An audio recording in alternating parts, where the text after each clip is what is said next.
everyone. Good evening, and welcome to BARS. BARS, as you may know by now, stands for Becoming an Anti-Racist Society, because that is what we, as a community, have committed to working towards. We are working towards becoming an anti-racist society. We are working on opening up our perspectives, learning as much as we can, and doing the work that it takes to eradicate all traces of racism, both in us and in our systems. These weekly discussions feature a special guest every time, and this particular week, we're very excited to be bringing vNogi to you. So let me bring everyone on here, and let's get this party started. OnlyFans voice.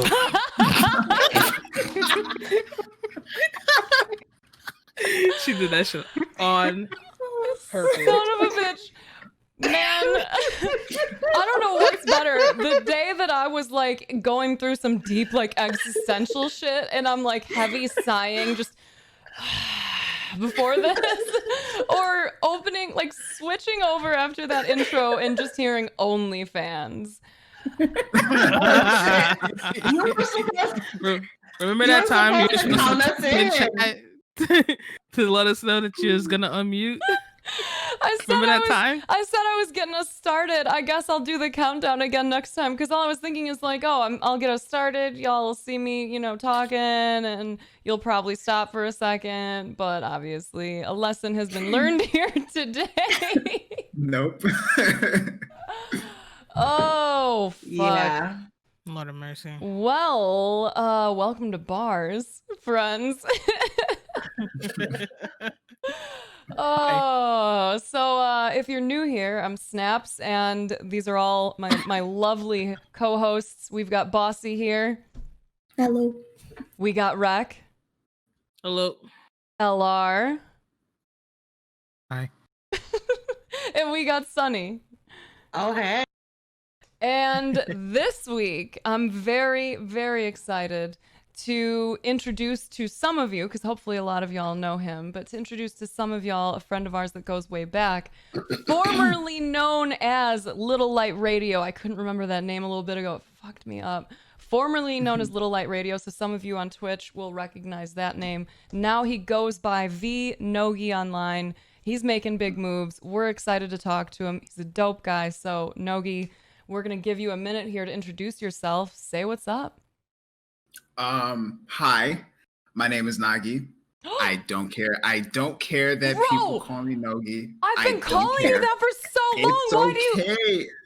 It's not an insult. I promise. It's not a problem. I swear to you, it's not a problem. I quit everything. No, don't, please. Don't do that to me. It's fine. But I go by the name of Nagi. The V is silent. It's only there because, I can never get my handle. There's literally somebody on Twitter who's tweeting about his dog, so I can't be mad. Okay, at least it's a dog. I can't take his handle away from him.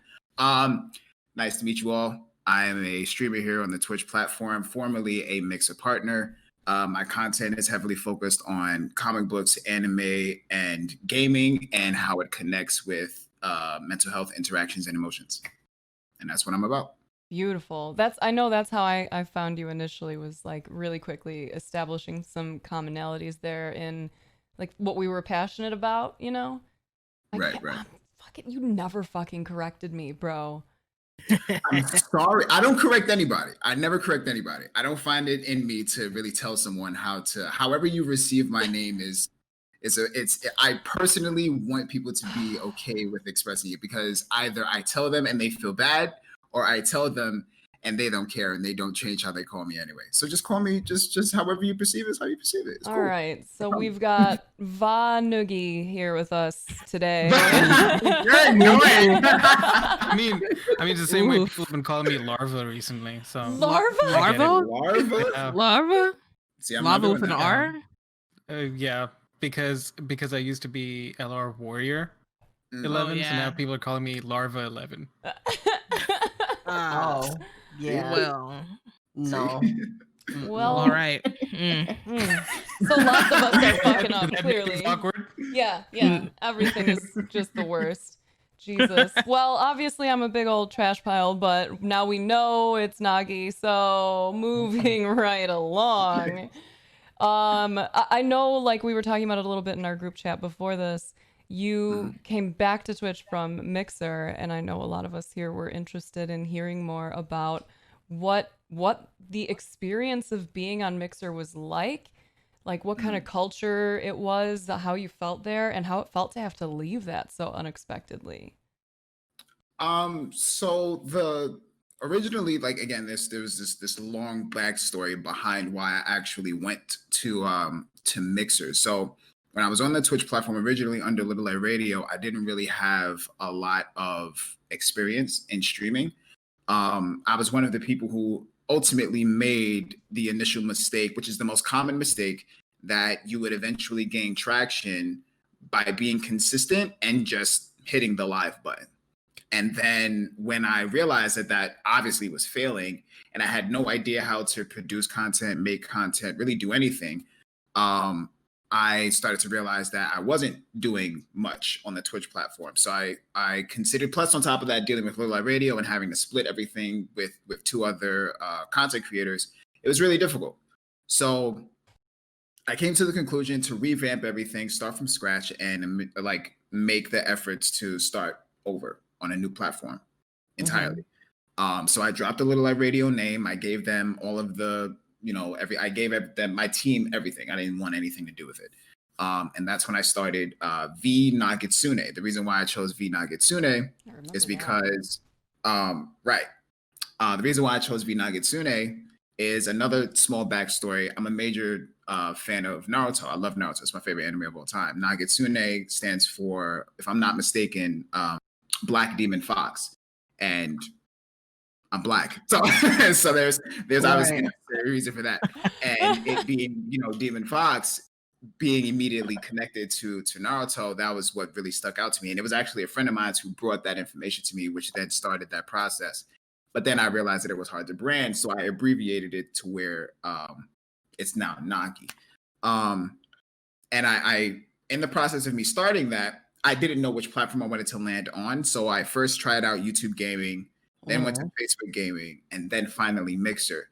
But the time frame between Facebook gaming and Mixer, there was a small patch to where I had no idea whether or not I wanted to continue streaming or not. So I went to this this convention in Boston. It was PAX East, and I'll never forget going to every single Twitch and Mixer and networking panel throughout the entire convention, consistently trying to soak in all types of information from different people, from different perspectives, of different statures, followings, whatever they were doing in the business, whatever the case may be.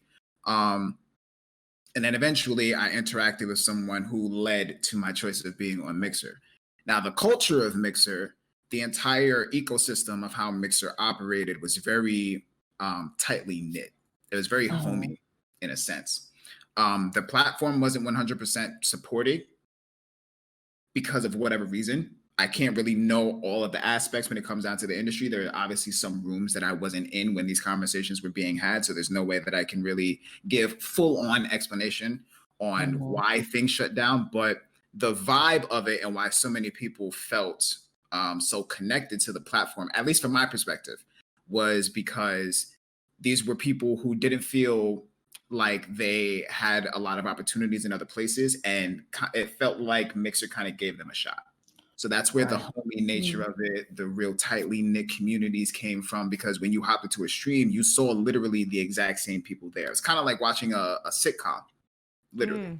Like you sit there and you turn on Cheers, and then you see all of your favorite actors and your favorite characters every single week. You're not going to miss a new episode of Cheers, right? You're just not.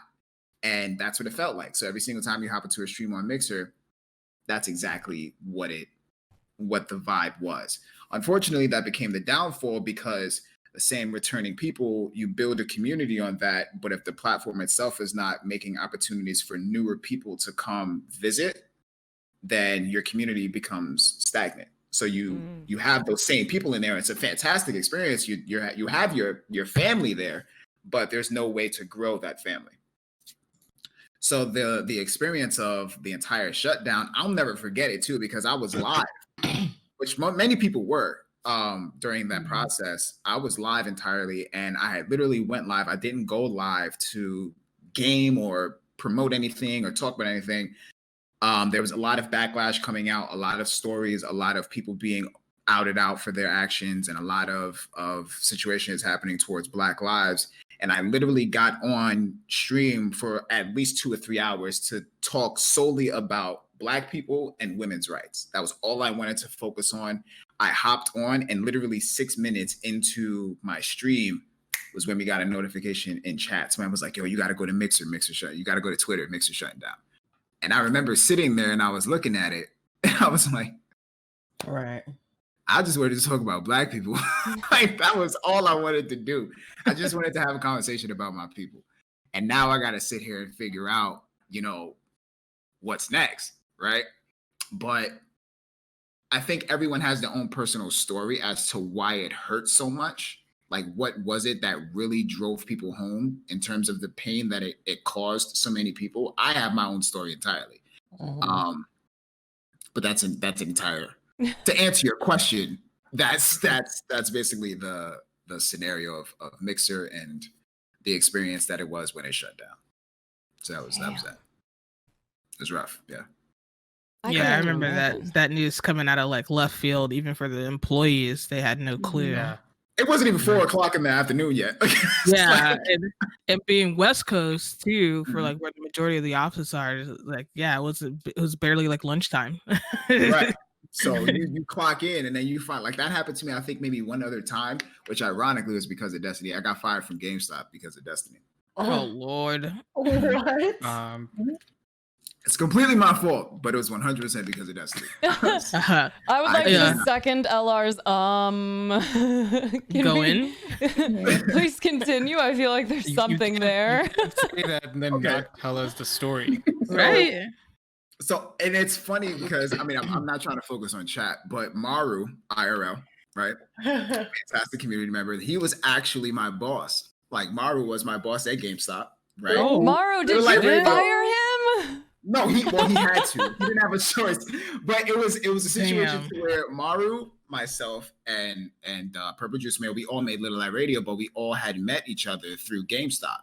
I was a GA, Maru was a store manager, and I think Purple Juice Man was an SGA at the time.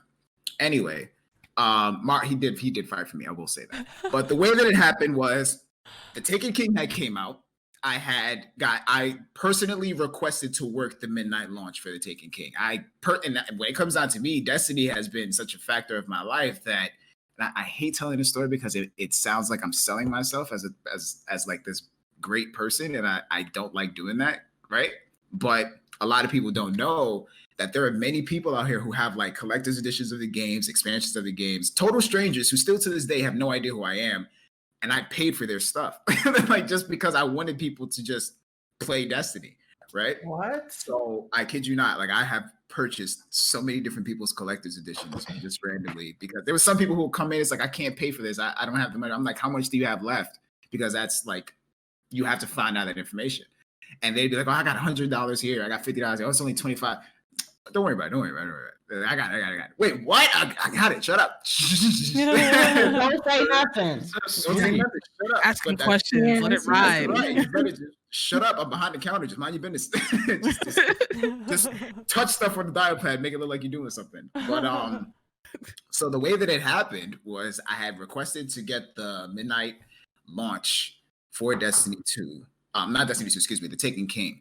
And I'll never forget it because I had requested that because I had purchased the collector's edition. I think the PlayStation 4 was coming out during that time. And it was the smaller collector's edition. So I was dating someone at the time, and she wanted the Strange coin that came with the Taken King collector's.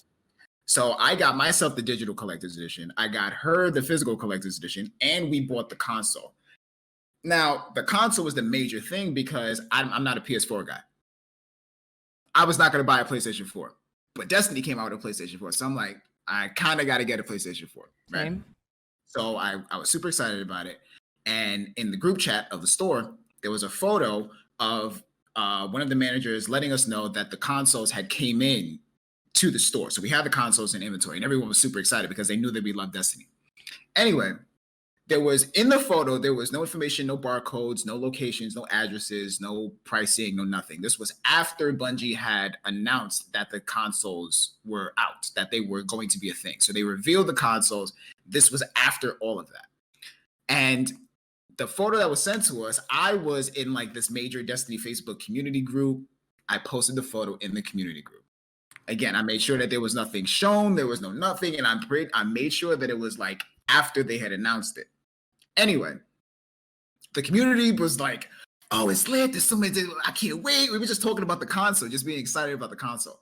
The night that the Taken King midnight launch started, I clocked in at 9 o'clock at night, got to work, clocked in, was ready. And Maru calls me to the back. He looks at me. He's like, bro, corporate is on the phone. I'm like, why? Who's getting fired? Oh shit! Oh man! He looked at me. He was like, "You motherfucker!" I'm like, what did I do? He's like, "Bro, did you post a photo somewhere?" I was like, "Did I?" Like, it was a week ago. Like, I had no idea. I didn't remember. Anyway, corporate comes on the phone. They tell me the situation. They tell me to remove the photo. They said it was past like release date or whatever. They fired me on the spot, right? I had to like hand in my name tag and all of that. The problem is that the reasons why I worked that shift wasn't only because I was excited about Destiny, but because I pre-ordered all that shit. I couldn't go home without my shit. So I had to stay at the job that I literally just got fired from to wait for my stuff so that I could walk out of the store and never return. But it gets worse. So I'm there. There's more. There's more. I can't believe there's a but it gets worse after that. It does get worse, right? So we're sitting there. Everyone's excited about Destiny. And yet again, I find myself buying another person's collector's edition because I'm just excited about the game. I'm trying not to be pissed. I'm talking to people about Destiny, talking to people about Lords of Chaos, because that was originally what Little Light Radio was before it became LLR. And I'm having like all these interactions, all these conversations with people. Maru is standing on the side and he's just managing and monitoring everything. And this guy walks up to him and he says, like he's asking him about the store, so on and so forth. And then the guy asks Maru, he's like, hey, who's this guy? He's pointing at me. And Maru is like, oh, that's Cliff. He's just like really excited. So the guy looks at Maru and the guy is like, you should give him a job. And Maru looks at him and he's like he looks at him with such this like infuriated look on his face. The reason why the thing is you didn't have a job. No, but here that's not the kicker. The kicker was that the guy that he was speaking to was the district manager. That was corporate. The guy who fired me 20 minutes before he got to the store was the guy who just told Maru that he should offer me a job. Shut the fuck up. So Maru was looking at him like, bitch, you just fired him. So come on. I will never forget that. Wow. So you're telling me that the person who had just fired you, who would have known your name, had come to the store for the midnight launch of the Taken King and saw you excited interacting with customers and told the manager of the store to hire you after the manager told him your name. The guy who just fired me just told his like lesser person, like his whoever was under him, his employee, to offer me a job. He's probably over there like he's probably there like, man, Cliff, that sounds familiar. What a coincidence. To this very day, like we talk about it, and it's like I really should have hit that guy. Did anyone say anything? Like, did Maru say like, "Bud, you just made me fire him," or did y'all just like stand and stare and just say like? We were in complete awe after finding out what just happened. After it registered, we couldn't say anything. Like I didn't even want to say anything. I was like, bro, you're a fucking scumbag. Like I just wanted. Oh my god. Oh, why corporate gotta be like this? Corporate America. Yeah. It's corporate. Yeah. It was so funny. That's some shit. Wow. Ain't that some shit? I got stories like that for days. Like the amount of stories. just the stories of all of this is so ridiculous. But yeah, that's how I got fired from GameStop for Destiny. My God. The fuck? Oh my God. Someone in chat just said, funny you should, what you could have responded with was, wow, funny you should say that. I just found out I'm looking for a job. Got any places I can look? Oh my God. Holy shit. That story's a doozy. Obviously, you know, all has worked out in a sense because here we are laughing about it, and you've gotten to play plenty of Destiny since then. Yeah. Absolutely. Yeah. Absolutely. Well, okay, so going back though, the mixer thing was like a huge shock, right? So that was what got us on the subject of finding out your place of employment is no longer your place of employment. After you left Mixer, was it an immediate decision for you? Like, well, looks like I'm going back to Twitch. It was a weird moment for me because in my mind, I knew for a fact that I knew that I was going to go back to Twitch, but the problem was that I didn't know if I wanted to continue streaming. And the reason why is because I've been in content creation. I've been streaming from bare minimum, like no knowledge, to now for about 4 or 5 years.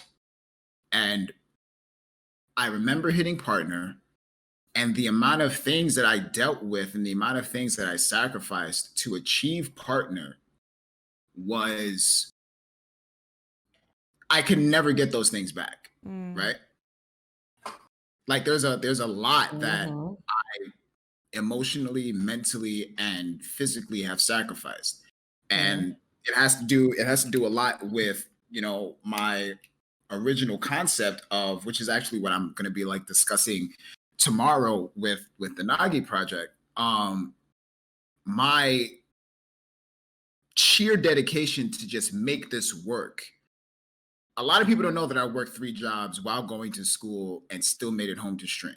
A lot of people don't know that I would wake up at 3 o'clock in the morning and go to bed at 1 o'clock in the morning to sleep for 2 hours to repeat the process for about 3 or 4 years during all of this to maintain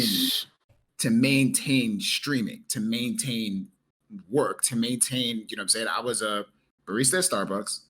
I was a projection mapper for Paul Mercurio, who was a writer for The Late Show, who then decided to do his own off-Broadway show. I was their projection mapper. And then I was doing freelance graphic design, which ironically, the only reason why I got into graphic design, that I got into college for graphic design, was because of Captain Twas. And I told him that story. It's I'm telling you, all of these stories go deep. It's like all of this comes back full circle. Bro, and you know Twas did the graphics for bars too. Right. I remember that. I know Twas did the graphics because I once he came into my chat and I told him, like, bro, I've been watching you for a while. You know that. He's like, yo, man. But like we were talking about, he was like telling me about his family, and it was great. But to go back, you know, to what we're discussing, the amount of things that I sacrificed sleep, I sacrificed friendships. There are people who I was friends with for 10 years that I'm no longer friends with because I focused so much on my life and trying to have this like tunnel vision, perseverance mentality of just burrowing through, just juggernauting everything. Once you gain momentum, nothing stops you. And when I finally achieved partner, I was actually going through one of the most traumatizing experiences of my life because the person that I was with during that time, we were actually separating. So when the email that I had gotten partner, I was like, I wasn't sleeping that night because I was having anxiety attacks. And I remember like reading the email and it's like, oh shit, I hit partner. I don't care that I hit partner. Why don't I care that I hit partner? Like it was horrifying because you spend so much time trying to achieve this one particular thing, and then it has absolutely no weight in comparison to what you lost. So even after I hit partner and everything came back, full circle, meeting Goth, going to Bungie, all of those things happened, I was still dealing with these like traumatic experiences. And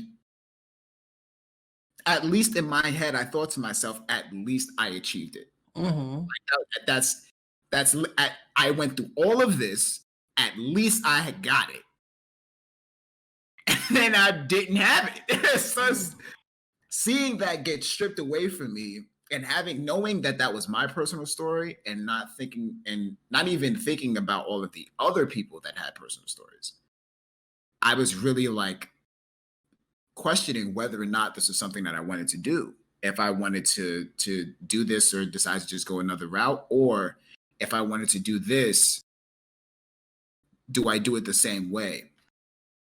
And that was really what tilted my choice, because I knew that I had a passion for streaming. I knew what it did for me.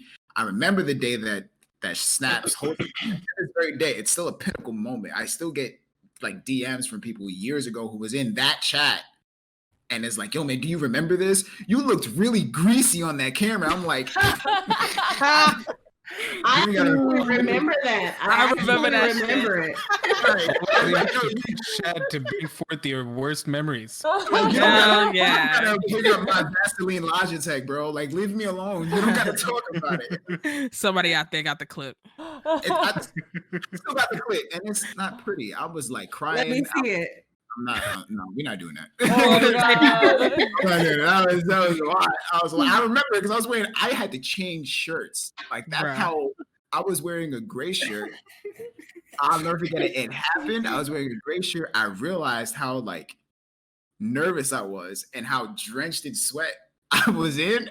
You can see it. Like the clip starts off with a gray shirt and then it ends in a green shirt. It's hilarious. Green shirt. What are you sweating? Oh my gosh. I changed shirts. Oh man. That was still back in like the Mountain Dew and Doritos gamer days, right? Before he started cleaning it up, drinking more water. Exactly. But man sweating like the Gatorade commercial. Yup. It's so sticky. Oh my god, man. That was disgusting. But that was the tilting mechanic. Like if I was going to do this, I was going to do it differently. So the question was never whether or not I was going to do Twitch. I knew that I was going to do Twitch for two reasons. One, it's what I know. I'm obviously in a different position mentally, and I have a different understanding of the business, so I could actually be able to operate. Plus, while I was on Mixer, I knew that I wasn't starting over because of the connections that I made while on Mixer, down to interacting with Cosmo and being able to go to Bungie, interacted with Andy, interacted with Deej. After that, being on DCP with Pope, like connecting with Watts and everyone over there, Tefty, like it was all of those people over there doing a fantastic job. I knew that when I came over to Twitch, it wasn't gonna be me starting from scratch. I would be in a different position. But I knew that if I was going to continue streaming, I was going to do it in a different light. I was not going to push for partner. I don't care about sub count. I don't care. Like I have a full-time job for a reason. I still work at Starbucks. I fucking hate it there, but I still work at Starbucks. I'm a manager now at Starbucks. I'm a shift supervisor. So it's like, I have money to pay my bills. Mm-hmm. This is my passion. What I'm doing with this is to interact with people on a different scale that will bring out a different response. I'm not going to do this the same way that I did it the first time. I really feel like, for me, not everybody else, for me, losing Mixer is an opportunity to pursue my passion better. This is my second chance to, if I'm going to achieve partnership again, it is not going to be through horrendous self-sacrifice to where I lose the people that I cared about, because I don't have those people anymore. I lost really good people in my life because I was so focused on this bullshit, only to have this bullshit ripped away from me. So I'm just like, all right, time to start over from scratch. Let's get back to work. You know what I mean? Like that's really what my mentality is. So that's where I'm focused on. Man, well, I'm glad, like, seeing it how, like, you and I both started around the same time, too. Like, at the time when I first hosted you, I was very much a part of that grind mentality too. Like you're not supposed to be sleeping. You're supposed to be barely existing in this world just for the sake of the grind. Like no way anymore I would do that. Please don't die on us. Went down the wrong pipe. Yeah, it's usually me. I ain't sure about to send into Jesus. I'm so sorry. You know what's funny though is like remember being in school, being younger and having this happen where you just like swallow wrong and then you start coughing and you're like, this is gonna be embarrassing forever. This is all they're gonna remember of me. Swear to God, if you clip it, I'm gonna find you. Swear to God. Ooh, clipping it right now. I got a hotkey for that. I hate all of you. Gonna make me sick. Oh, you learned a very valuable lesson just now, didn't you? I'm never drinking on live ever again. Y'all never gonna see me drink nothing. Oh my God. Oh, Jesus Christ. Well, yeah, shit. What was you talking about? We were talking about that grind mentality. Oh, Right. man. Yeah. Killing yourself for the channel. It's not worth it. It's not worth it. It's again, this is leading into everything that I plan on talking about tomorrow because Before you get into that though, like give us a little rundown, given that, you know, we've got folks here who might not be familiar with you yet. We were talking about it very briefly, like I saw your announcement and stuff, and the graphic looked really dope, by the way. But what is, like, give us the rundown, sell your shit here right now. What's the Nogi experience? So the Nogi project is it's an idea that I had for quite some time. And the focus behind it is really to have it's really to have a space to where we can have the hard conversations in a lighthearted sense. Talk about the tough things that are bothering us, talk about the tough things that are happening throughout the world.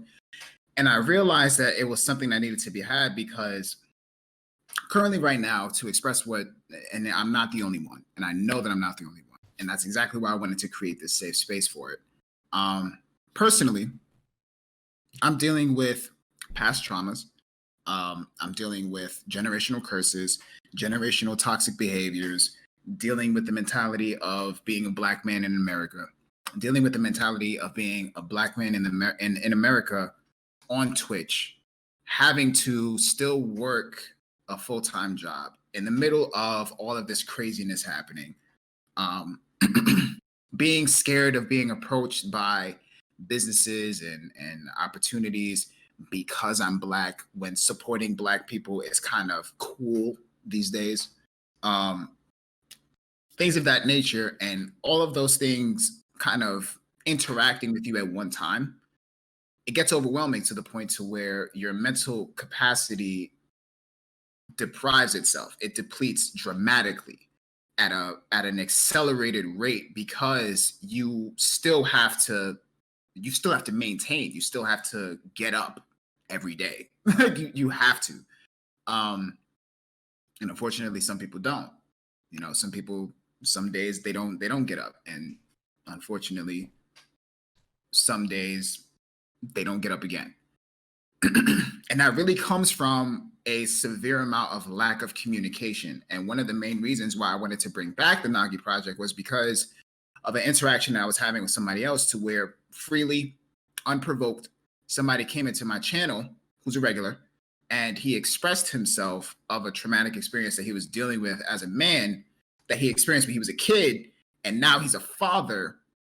And it floored me because my channel made him comfortable enough to express himself and know that he wasn't going to be chastised or judged. But I know when it comes down to the business, I'm not creating the Nogi project to benefit from that. I'm not trying to generate numbers. I'm trying to separate the areas from which talking about gaming is necessary and the areas in which talking about us is necessary. So the core focus of the Nogi project is creating a safe experience and a safe environment to where you can have conversations about the hard topics surrounded by lighthearted people. That's the whole point about it, because it's hard enough discussing it But when you discuss it with people who are listening and not listening to respond, but listening to understand, that creates a completely different experience in terms of healing, in terms of progress. And I'm not a therapist. I will never try to act like I'm a therapist. However, I do know that someone simply listening to you can create a space to where you can achieve growth and achieve healing through other areas. And that's what the Nagi Project is for. That's awesome. So, yeah. And I see Bossy over here who is like all about creating spaces like that. I see them nodding and just smiling like, yep, you're doing it. Yeah. So that's really what it's about. You know, and our first conversation, and I'm not, for all of you who are following me on Twitter, y'all know that I ain't no bitch. So I'm going to talk about it. I'm going to talk about whatever it is. So I'm not even going to like sugarcoat nothing. And I already expressed it. The first conversation, the first episode of the Nagi Project is going to be heavily focused on men, masculinity, ego, and the connections to mental health and toxic traits and how those correlate to each other. So that's the main focus that I'm focusing on, because got to be a whole bunch of angry men.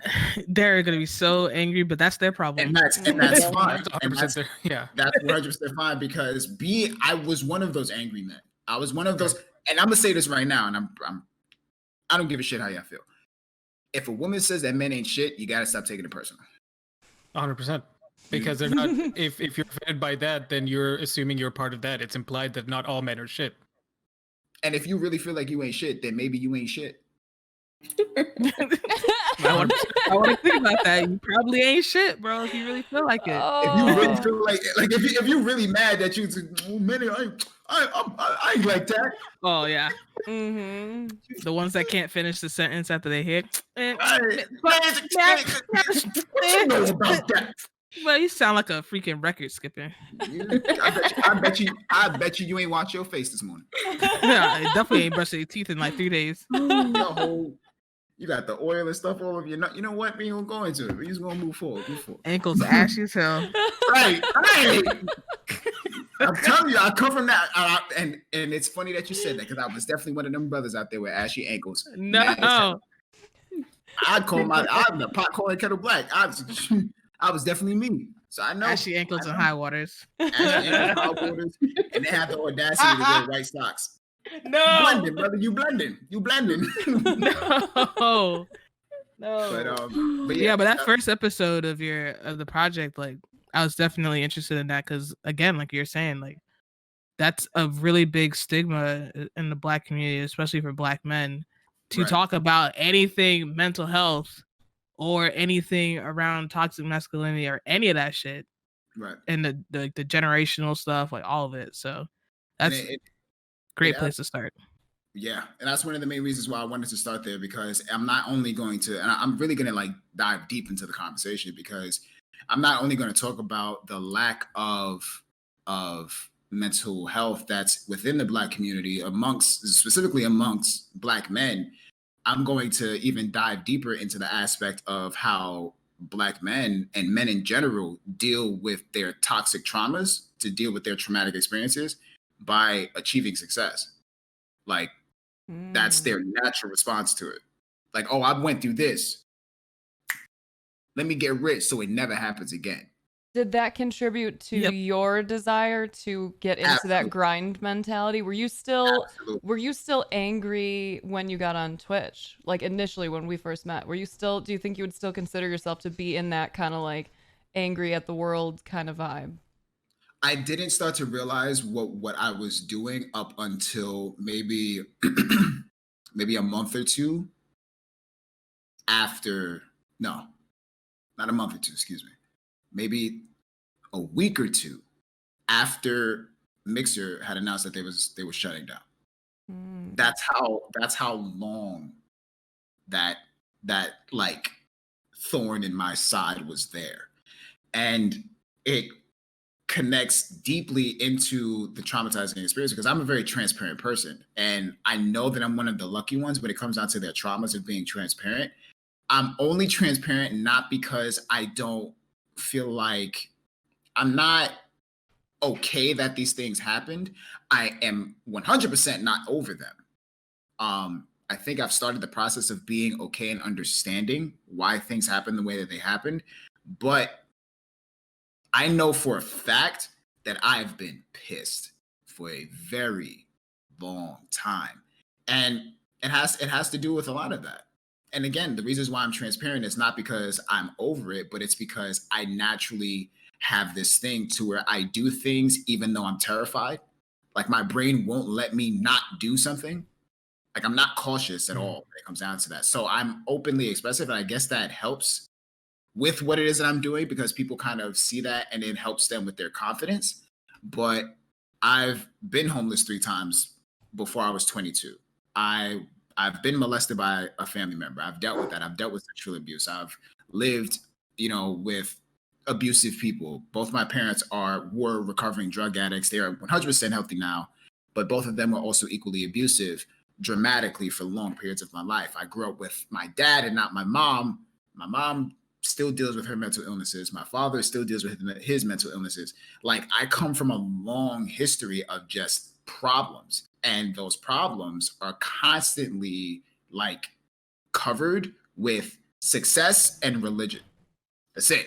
Like no more, no less. And the problem is that none of the people in my bloodline from my past that I can think of have ultimately been super, super, super successful.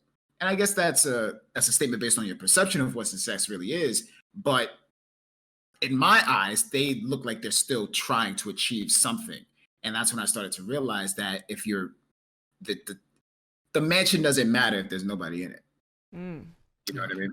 Like that's really what it comes down to. So that's when once I started realizing that, that's when I was like, okay, something needs to happen. Because right now I'm living like I look happy, but it's like I'm living my worst nightmare. My biggest fear is dying alone.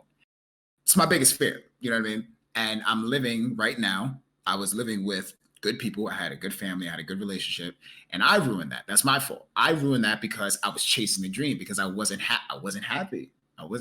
I'm still not happy. I'm learning to be happy, but I made my situation worse by not stopping and smelling the roses per se. Yeah. That's really it. So you just recently kind of recognized this sort of like self-destructive path that you were on, and recently recognized just how much you feel you had lost because of it. Yeah. Are you absolutely. feeling more optimistic now about it, like how that's going to play out for you now that you've shifted focus? I don't feel optimistic, mainly because I know that the things that I've lost, the likelihood of me ever achieving those things again is very slim. I'm a firm believer in thinking that the people that you meet in your life or the experiences that you have in your life are there for a particular reason. But the idea of saying that things happen for a reason is kind of wishy to me. I feel like when people say that things happen for a reason, that means that like this person was placed there by some outwardly sources for you to experience something and so on and so forth. Whereas with my mentality, I feel like things happen for a reason because of cause and effect. You did something that resulted in something happening that brought that to come to pass. And then if that shifts, that thing happened because you did something to make that shift. So I'm in a better space. I'm in a better space in understanding why things happen the way that they are, but I'm not optimistic about much of it because I fucked up.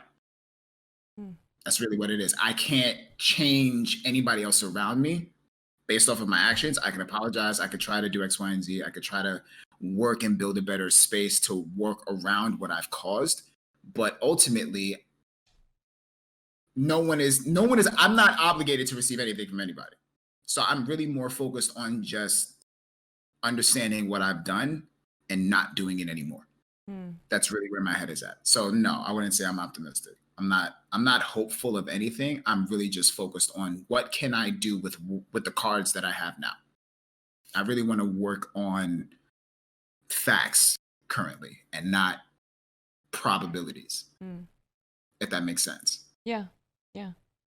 It's interesting to know where your perspective is, and there's another way I think of kind of looking at that whole like everything happens for a reason thing, and you even touched on it yourself by saying like it is what it is at this point, but you've also told yourself this isn't going to be something that just happens and is forgotten. You clearly have chosen to see it and see that there's some value in reflecting on it and learning what not to do in the future, how to change things up a little bit. Yeah. That's really what it is.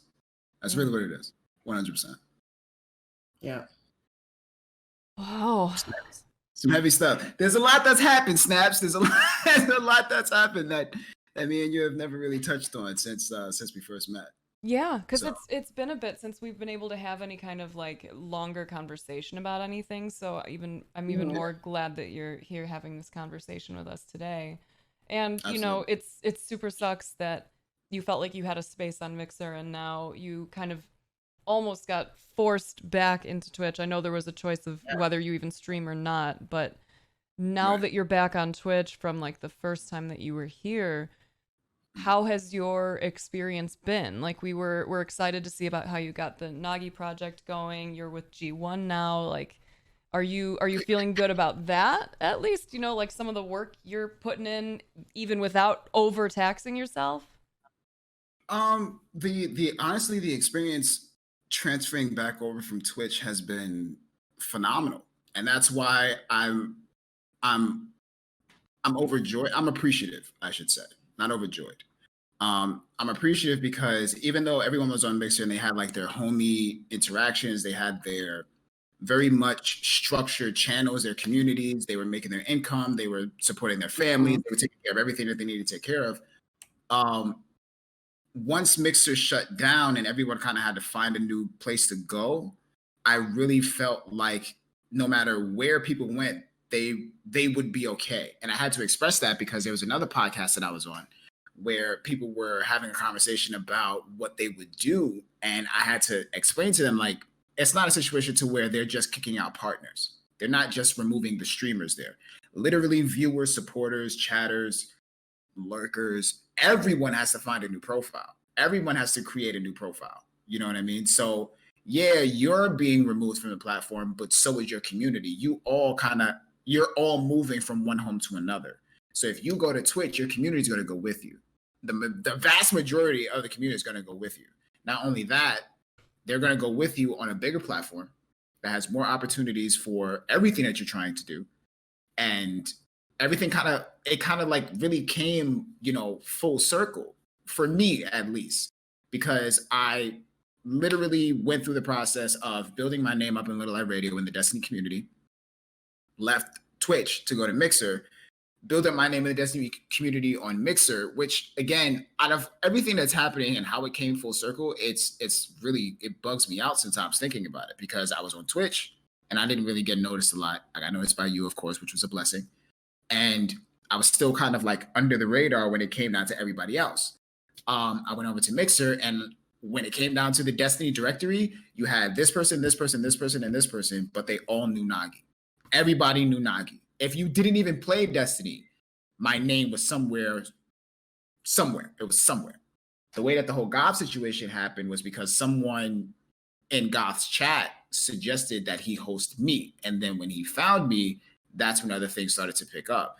And choosing Mixer, I kind of had to settle for not receiving the opportunities that my friends were getting while being on the Twitch platform.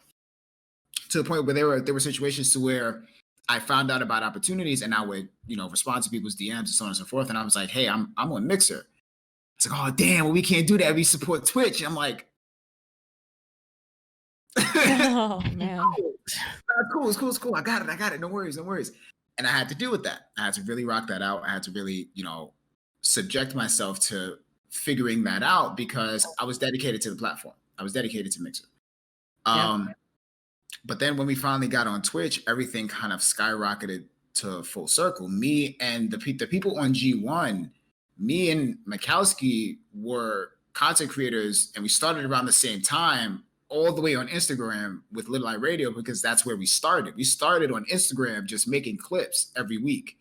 You know what I'm saying? We would have streams every Friday. We were trying to find streams to do this and that third, but we were on Instagram every week just making clips, edits, 1 minute edits throughout the entirety of everything, to where you got people like Lunarosity, Foxy Token, they're literally creating a space for the PvP community, for women in the sweat community, because you don't really see that in Destiny. They're trying to create that safe space. Like, all of us came from that Instagram community. So not being able to interact with those guys because everyone that was from there was on Twitch and I was on Mixer, I achieved partner, lost it. I came back to Twitch, and then it all kind of overlapped. All of that work that I put from the beginning of Twitch and Instagram, while making the connections of Mixer and then losing Mixer, coming to Twitch, it kind of, all of that work kind of overlapped and then boosted me up, higher, because everyone that I'm working with now were people that I was always working with. We could just never connect the two plugs because I was on a different chord. I feel like that's a good metaphor. Like, it's a good. That's what it was, and it's a hell of a lot easier to sell my aesthetic now, because it's hard as hell having a blue platform and your whole color scheme is purple. It's like that shit clash. That's bad marketing. Like, you can't do that. You know what I mean? But it's definitely cool now. It's definitely better. The transition was very cool. I had a small question. It was just more your experience with chat, putting outside of irregulars, because we all know how Twitch chat can get when there's a woman streaming, and how Twitch chat can get when there's a black person streaming, and how Twitch chat can get when there's a black woman streaming. So how is that initially on Twitch, and then how is that on Mixer, and then how is that now coming back after all this time? I mean, I feel like because Twitch is a bigger platform, I get it everywhere. We get it everywhere. Right. I'm gonna be real honest with you. I could have no face cam and have an emote with a black guy, and I will still get called the N-word, because that's all they need. They need one indication that you black. That's it. They need just one. Yep.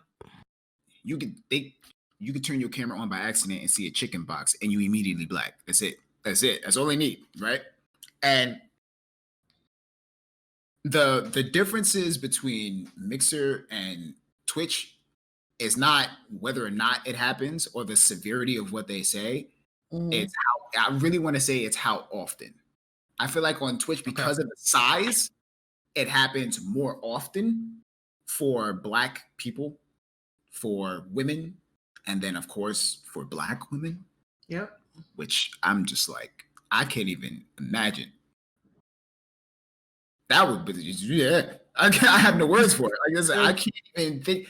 As a guy, like, I will sit there and I'll think about what women go through in general, and then think about what black women go through, and I'm just like, men ain't shit. Like, I don't. You can't get mad. Like, you can't get mad. You can't. You can't get mad. Men ain't shit. Like, you really, you know what I'm saying? Like, it's yo. Yeah. Yeah. You just gotta suck it up and just try to be a representation. That's it. But you can't get mad at somebody for saying that men ain't shit, because men ain't shit. Just, you know what I mean? It sucks. But it's the truth. You know. I mean, it's gonna be the truth until they are shit, right? Right. Which ain't never gonna happen. Okay. Not in our lifetimes, at least. There's no way to have one like mind unless everybody just gives up free will. There's always gonna be a counter. Oh, I should be able to say that because I'm just me. I'm the exception. Well, this also falls in line with like something that we talk about a lot here, given that like this is about like anti-racism and racism, right? It's always like intent versus impact, and a lot of people get all hung up on, but that's not what I meant, but this was my intention. But, I just figured I'd make it clear that I don't see color, all that like stupid shit that people say, and they don't quite grasp. They don't quite grasp like don't see the spice rack in the grocery store. They sure don't. Yes. Exactly. So it's They're the ones that have important, 5 right? spices, and 2 of them are salt. I love you. But yeah, no, it's absolutely a thing. And when it comes down to that demographic, I can't agree with that. I can't agree with that. There's too many words. there's too many words in the English language, as well as every other language, to not really be able to say what you don't mean. Right. I'm sorry. That's not what I meant. It's the fucking is. That's exactly what you meant. What you didn't mean is for someone to call you out. Yeah. There's too many words. There's too many words. There's too many ways to express yourself. There's sign language. You don't even have to speak, but you definitely have 100% opportunity to say exactly what you mean. And it's nothing wrong with being stern, but you always just have to be aware. You know what I'm saying? Yeah. Like you can say I love all people, but you can also say I love all people without saying that in a way to where you're not respecting Black people. Like that line isn't the one that you follow up when someone says, "Man, I love Black people." That's not the time to be like, "I love all people." That is the time to close the app and leave instead of just telling us you just hate Black people. Or just if you see an opinion you don't agree with, just keep scrolling. Yeah. It's really not that hard. There are so many things that I ignore on a regular basis. It's crazy. I'm already preparing myself visually, mentally, emotionally, physically. I'm preparing myself to be sitting in a chair or sitting somewhere on December 31st, 2020, 11:59 p.m. to spend the next minute deleting everything that happened the entire year beforehand. I'm just going to sit right here and just delete it from my memory. I'm not going to remember 2020. I'm not doing it. I'm deleting it down. I'm going to immediately erase it from my memory bank, and I'm prepared for it. I ignore so much. You never left Twitch. Oh, there you go.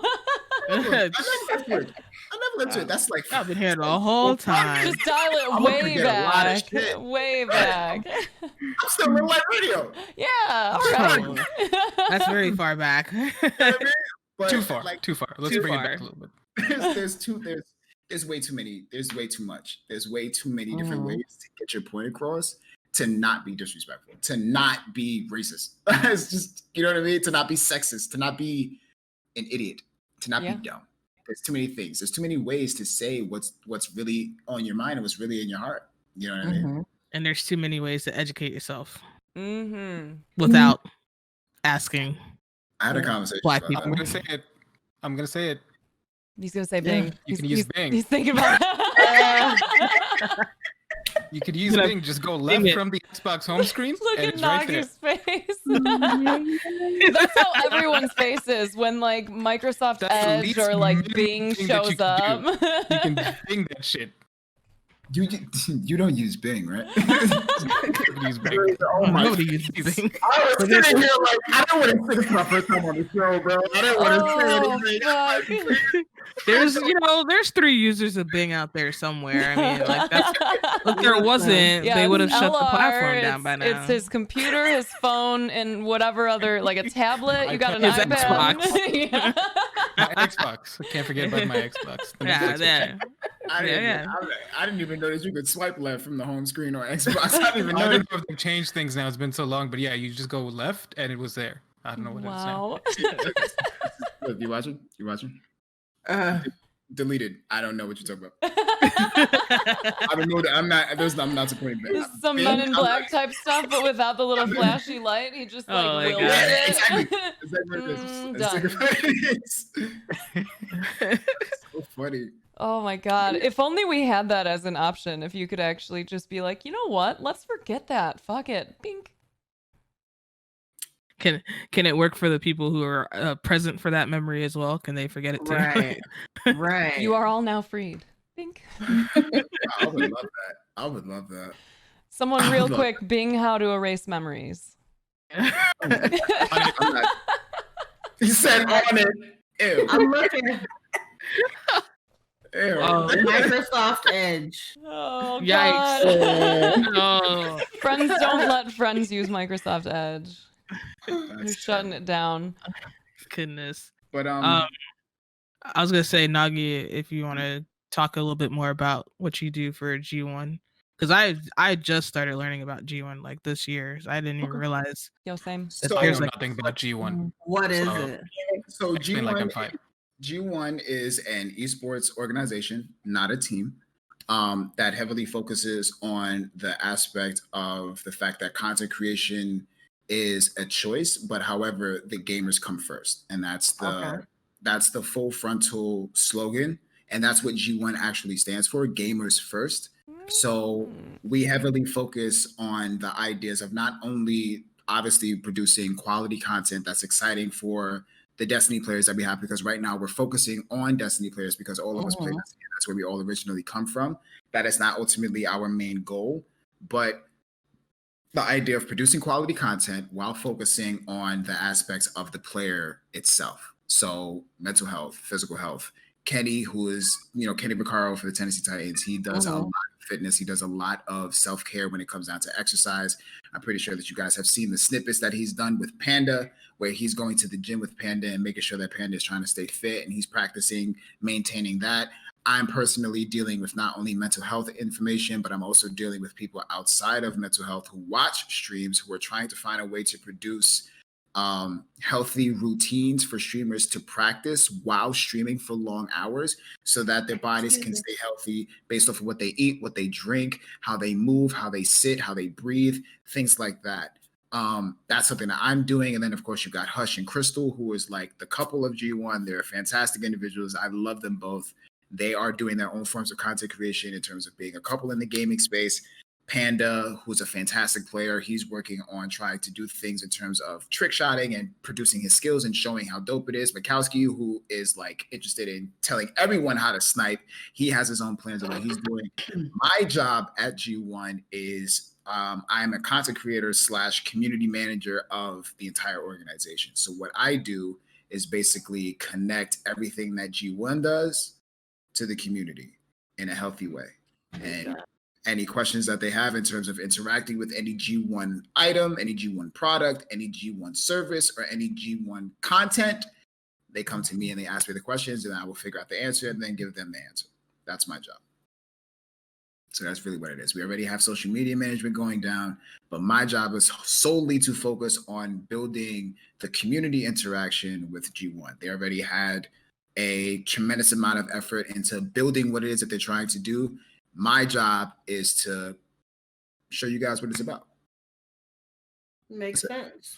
Really simple, really easy, really, and obviously they chose the right guy because a lot of people who don't know about G1, they have a lot of questions for it. And there are a lot of people who really enjoy what we're trying to do and what we're trying to prove. And I that was one of the main reasons why I decided to sign to them, because obviously, you know what I'm saying, there's but so much that you can do when it comes down to just focusing on the players. There's a lot of players on there. We just recently signed Gigs, which is another pro player. He's a fantastic person. He's obviously skilled, super dope individual.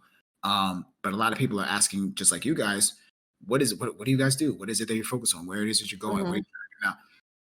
That's what I'm there for. I'm there to supply the answers and give a bit of clarity on what it is that we're trying to do. Really good stuff. Really That's good pretty stuff. dope. I'm excited. Yeah.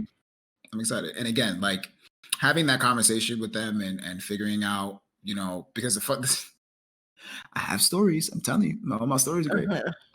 They recently reached out to me, and originally I told them no. I told them, well, first and foremost, because when they reached out to me, this was during the transitional phase of Mixer and Twitch. And I told them, it's like I can't focus on that right now. I don't even know if I'm going to be in that space. I can't even, you know what I mean?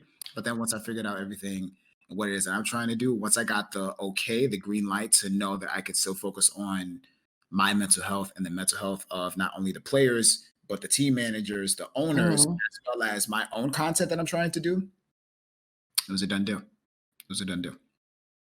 Kenny and Hunter are definitely working hard and doing due diligence to the players to make sure that they are appreciated, because most organizations, they don't care about their players at all. So that's really what it's about. So yeah, that's G1. So does G1 need a chef? Hey, Hey, we need some black women on there. I tell you that much. Well, Yeah. trust me. I'm already a loud vocalist when it comes down to putting black people in positions that they need to. Absolutely. That was actually my next question. Is like, congratulations first of all on the accomplishment of being a part of that organization, and you being a black man that you're just like, hey, I don't give a fuck. I'm gonna say what I gotta say. My question was, have you mentioned to your organization like, hey, we need to get some more people that look like me, and who is it, Savage is another person of color, Kenny, another person of color over there. Have you guys talked about the fact that these spaces are not as diverse as they should be? Absolutely. One of the main conversations that I had with Kenny, because Kenny's the co-owner. Kenny's one of the owners. Kenny, Hunter, and I believe it's another other person. One of the main conversations that I've had with Kenny was about that particular topic. And he had put emphasis on the fact that he wants to see more faces like that. And he knows that I've been rocking with them for a long time. My title, when it comes down to what G1 has to offer, is I'm literally in everything. I'm in the content production, I'm in the tournament advocation, I model tournaments. I'm there through all of it. And he made it very clear that he wants to see more people of our color getting that type of acknowledgement. So the answer to your question is absolutely yes. And when it comes down to me being vocal about it, I don't see nobody trying to stop me.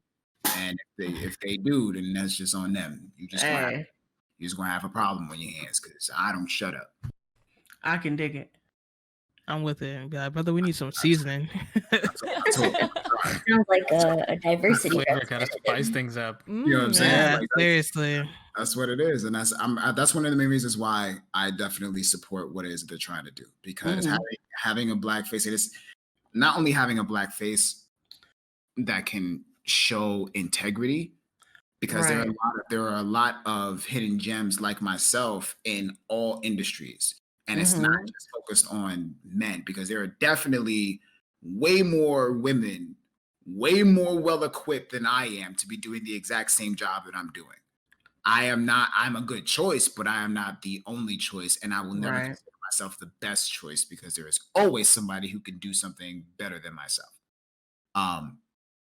And when it comes down to gaming, everything that I have been taught about gaming has been through women. So yeah, I've always said that. My shot is better. I'm being honest. My shot is better. My understanding of design is better. My understanding of the industry is better. My ideas are better because of women. One particular woman, and that's Boma. But that's another conversation. Okay. It's another conversation. That's what's up. Love to hear it.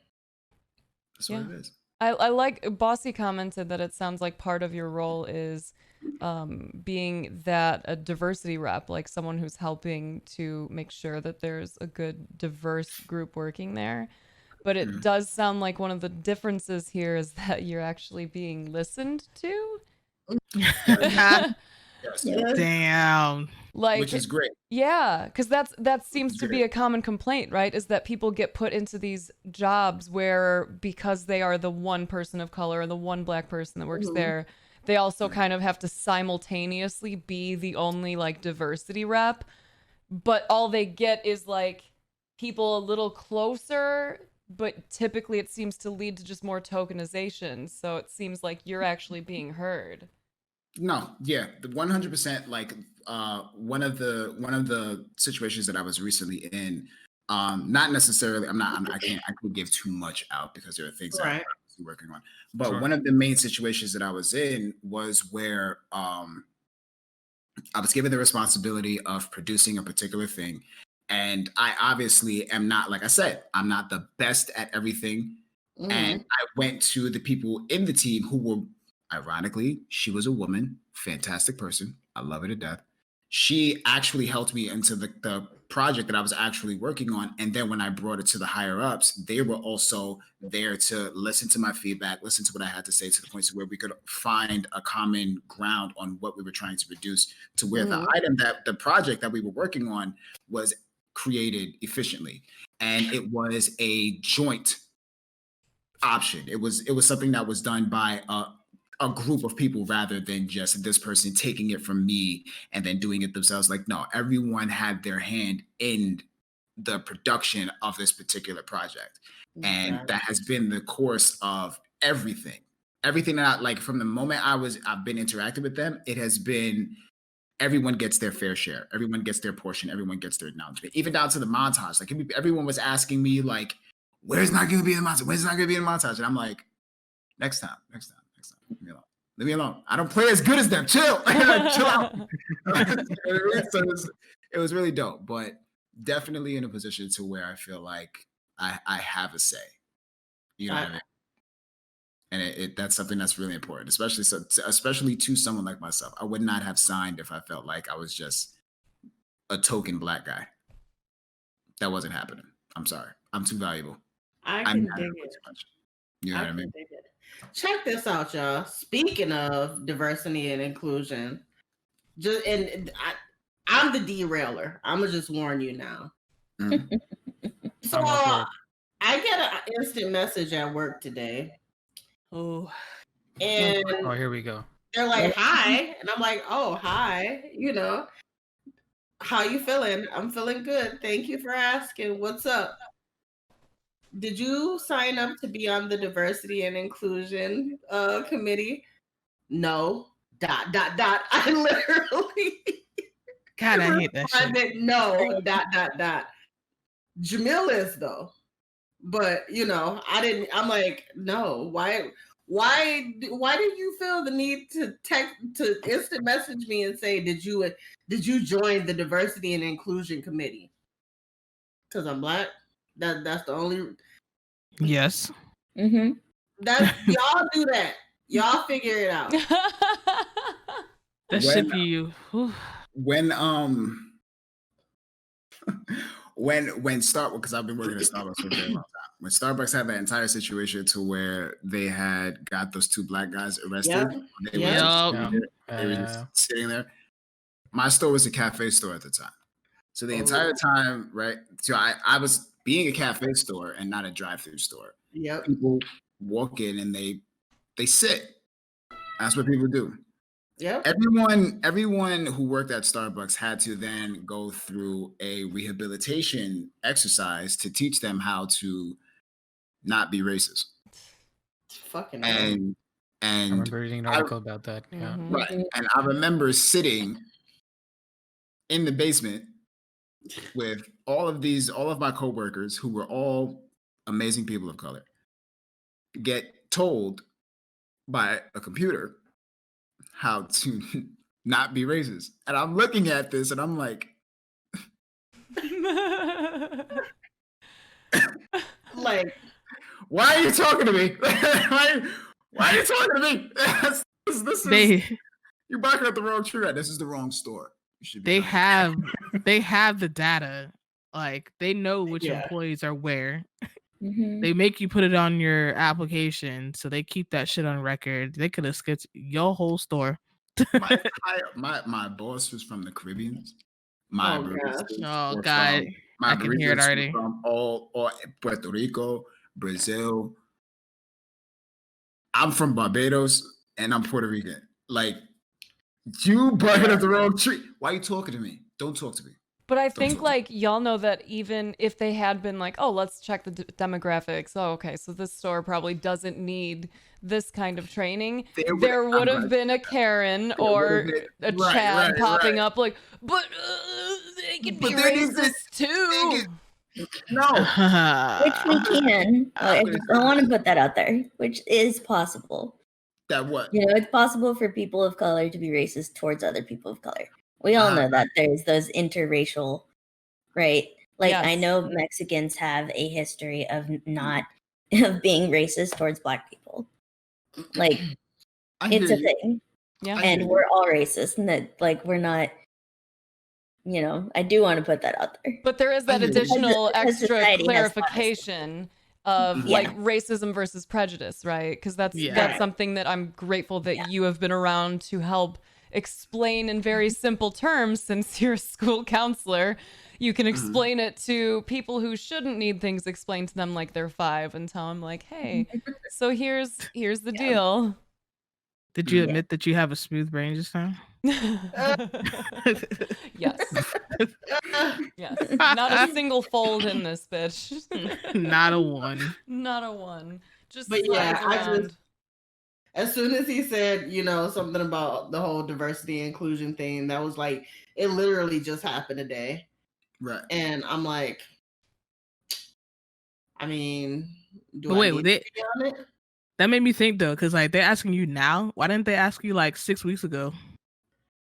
I don't know. No, they asked if I had been asked to be on the diversity and inclusion committee. And but I'm like, no. You know what I'm asking though, right? Like, yeah. Like, where was this question 6 to 8 weeks ago? Right. When it was trendy. Yeah, Jamil is on the diversity and inclusion team though. Sorry to that man. I was like, I like that you kind of like let them sweat it out with the extra dots though, because like typically people overuse ellipses, but I don't know if I've heard a good application, like one that's better than that one. Like, no. That corporate aggression. My response was literally, I didn't go into the whole Jamil is, but I'm not. I said N-O ... Lowercase. Lowercase letter. I don't capitalize it. He went back. Nope, this is a lowercase sentence. I only save capitals for emails. And y'all gonna get lowercase all day. And then I went back to sleep. And so I looked at my Teams, my Microsoft Teams while Teams. Yeah. And she had said something like, I was hoping that you would be. That's a bummer. Excuse me? I'm just never gonna answer back again. I don't have to. Get the fuck out. That's a no from me. That's a that guilt trip thing. You should have asked her, why didn't she join? She did. She said she got her email today. I can't. No. Sorry. Yeah. That sounds very unseasoned. I'm just very unseasoned indeed. Sounds like spicy ketchup in the room. That's cool. Oh my god. It's a little pinch of pepper that really does it for them. Yep. They really cut loose. I snickered at Neil. I said, I hope you have fun with that. Cause yeah, good luck, brother. What are you talking about? I wanted to help. Yeah, okay.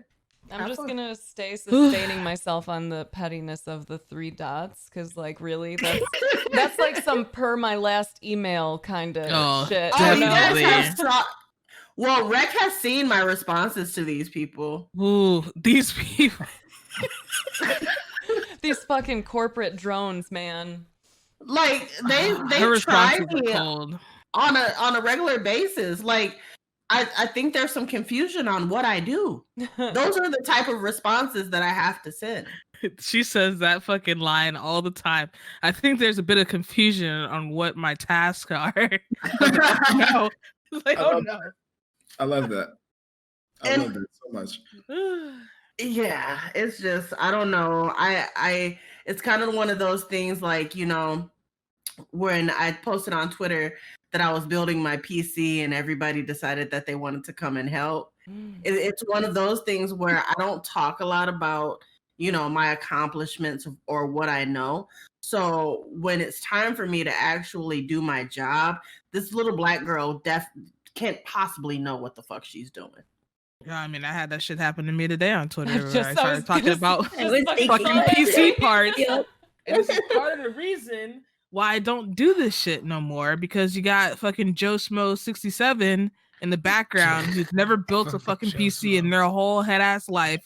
Probably watched 3 YouTube videos. Be like, listen here, Rick. Look, Rick, come on. Look, listen. Don't make the noise. You can't have the most high top tier fucking PC unless it's $4,000. And I was God. like, bitch, what? Yeah, no. Girl. I'm cool. I built my PC on 1200. I'm chilling. 4K. Same. That's the $4,000 sounds like someone who doesn't know what the fuck they talking about. So, but yeah, we, you know, us little black girls possibly can't be data analysts, and we can't build PCs, and we can't program. Yeah, I can't possibly be in STEM, even though my degree is in STEM. in a corporate tech job. Oh God. Programming. So you can't be in STEM. I can't be a data analyst. I can't be a data analyst, but I can be on the diversity and inclusion committee. When I was going to college for this program, there was all of like maybe 6 women, and 2 of us are black, including me. I was the only black one. I was the only black one, and then I switched and went to psychology because I should have stayed where the fuck I was at. You should have stayed. I should have stayed where the fuck I was at. But here, let me tell you what happened. And this kind of takes this conversation totally somewhere else. You did say you were the sidetracker. We're here for it. Yeah. Go for it. I finished all of my classes, but I was like, I don't want to do these programming classes. But I have to do the programming classes. You have to do the programming classes. So you have to. The logic fucked with me. Dead ass. I don't know why, because I get it now. It like comes like easy for me now, but at the time the logic fucked with me. And I would try and get help, and no one would help me. No one would literally help me. Like the good old boys, they was together. They was like in chat rooms and shit, because I'm old as fuck, so it was Yahoo chat rooms and shit.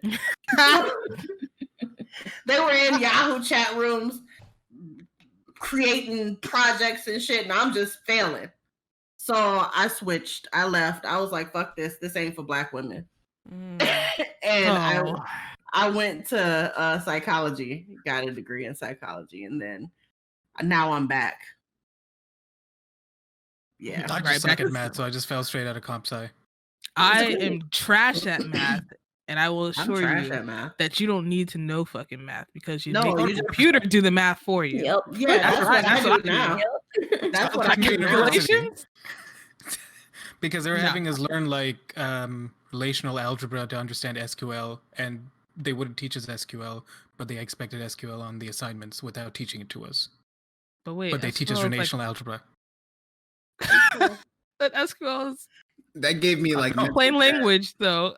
Okay, I know. Never mind. Yeah. Never mind. It's really like the fucking school made it so difficult to succeed for anyways. Yeah. School's gatekeep. Everything that was just said, my brain was like, and that's why I don't talk about what I do, because I know it's gonna go over the heads of all the motherfuckers who want to mansplain me on PC parts. Because if I started talking about what fucking PHP is and Python and writing scripts are, they'd be like, I made a MySpace page once. You don't understand my grasp of HTML. You mean the HTML that you wrote for MySpace 20 years ago? Yo. Yeah, I did that shit too. Who had an HTML for Dummies book? Oh. That was actually in our library, I think. At the school library. I was outside being dumb and dangerous, jumping off of stupid high things. Like that's what I was doing. Doing kid shit. Yeah. But in 6th grade, I was writing HTML and shit. In 6th grade, I was like smelling paint to make sure it was edible or not. And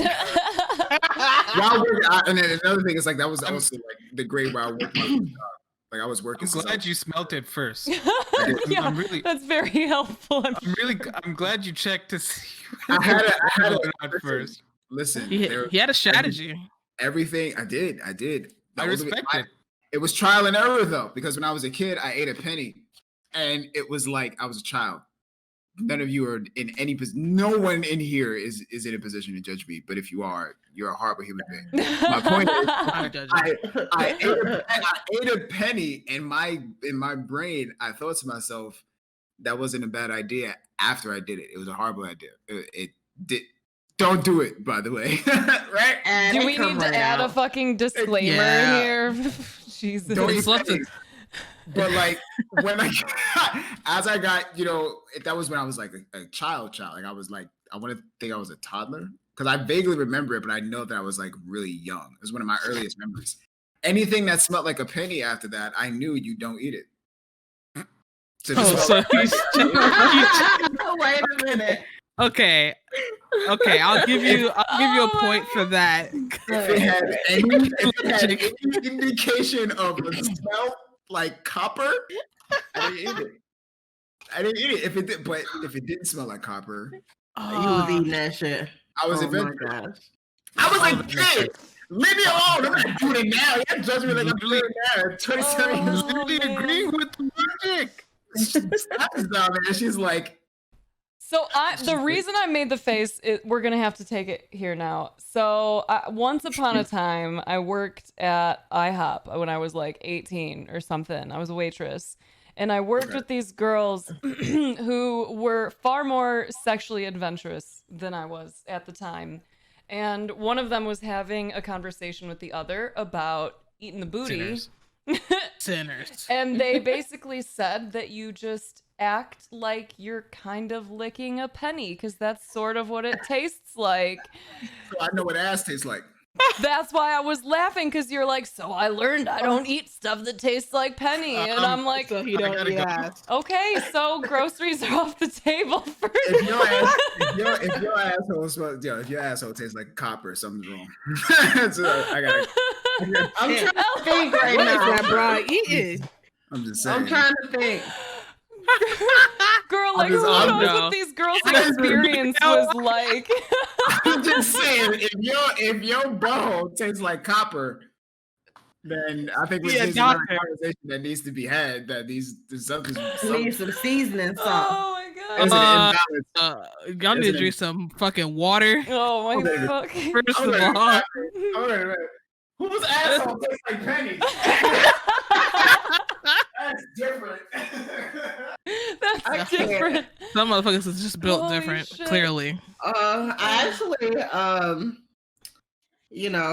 tonight's flow is amazing. I thought you were gonna talk about some shit about ass and pennies. I'm trying to figure out. We're gonna have to go and resume the squat position he was just in. Tonight, I'm trying to think back and trying to figure out, does it really taste like pennies? Why do you like it?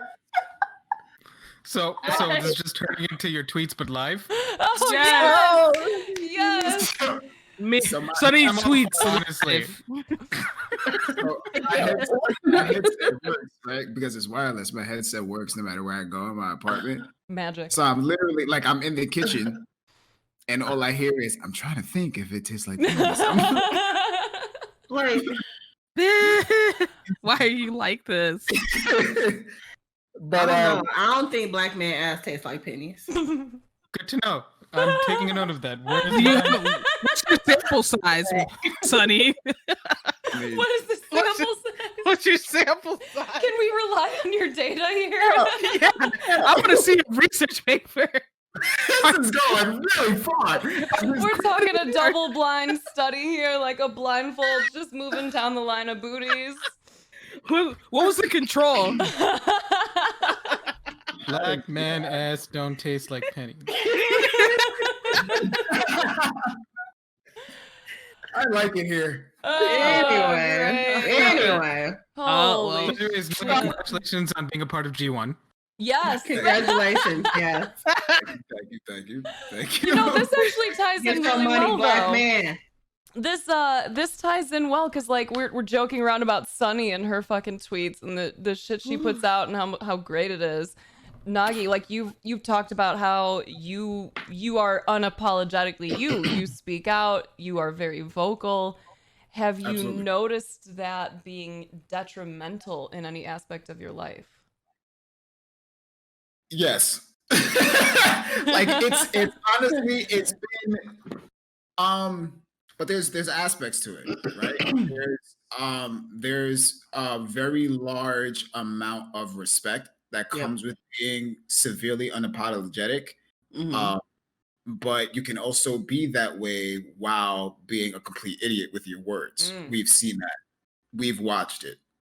We've watched it recently. Yep. I don't want to bring up names, but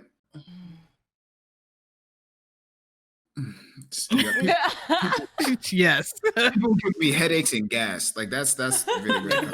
You can't be letting them give you gas. Like it's bad enough you let them give you a headache. So don't give them the gas too. Some of them give me one. Some of them give me the other, and then some of them give me both. Just give me both, and then I'm never getting bubble guts over nobody. Fuck that. You'd be surprised. You'd be surprised. But like there's definitely been some negative reactions to it because from the business side, people don't really want to deal with someone like that's like a wild card. Yep. So I'm like currently right now I'm trying to find a way to kind of be unapologetically vocal about my points of views within reason.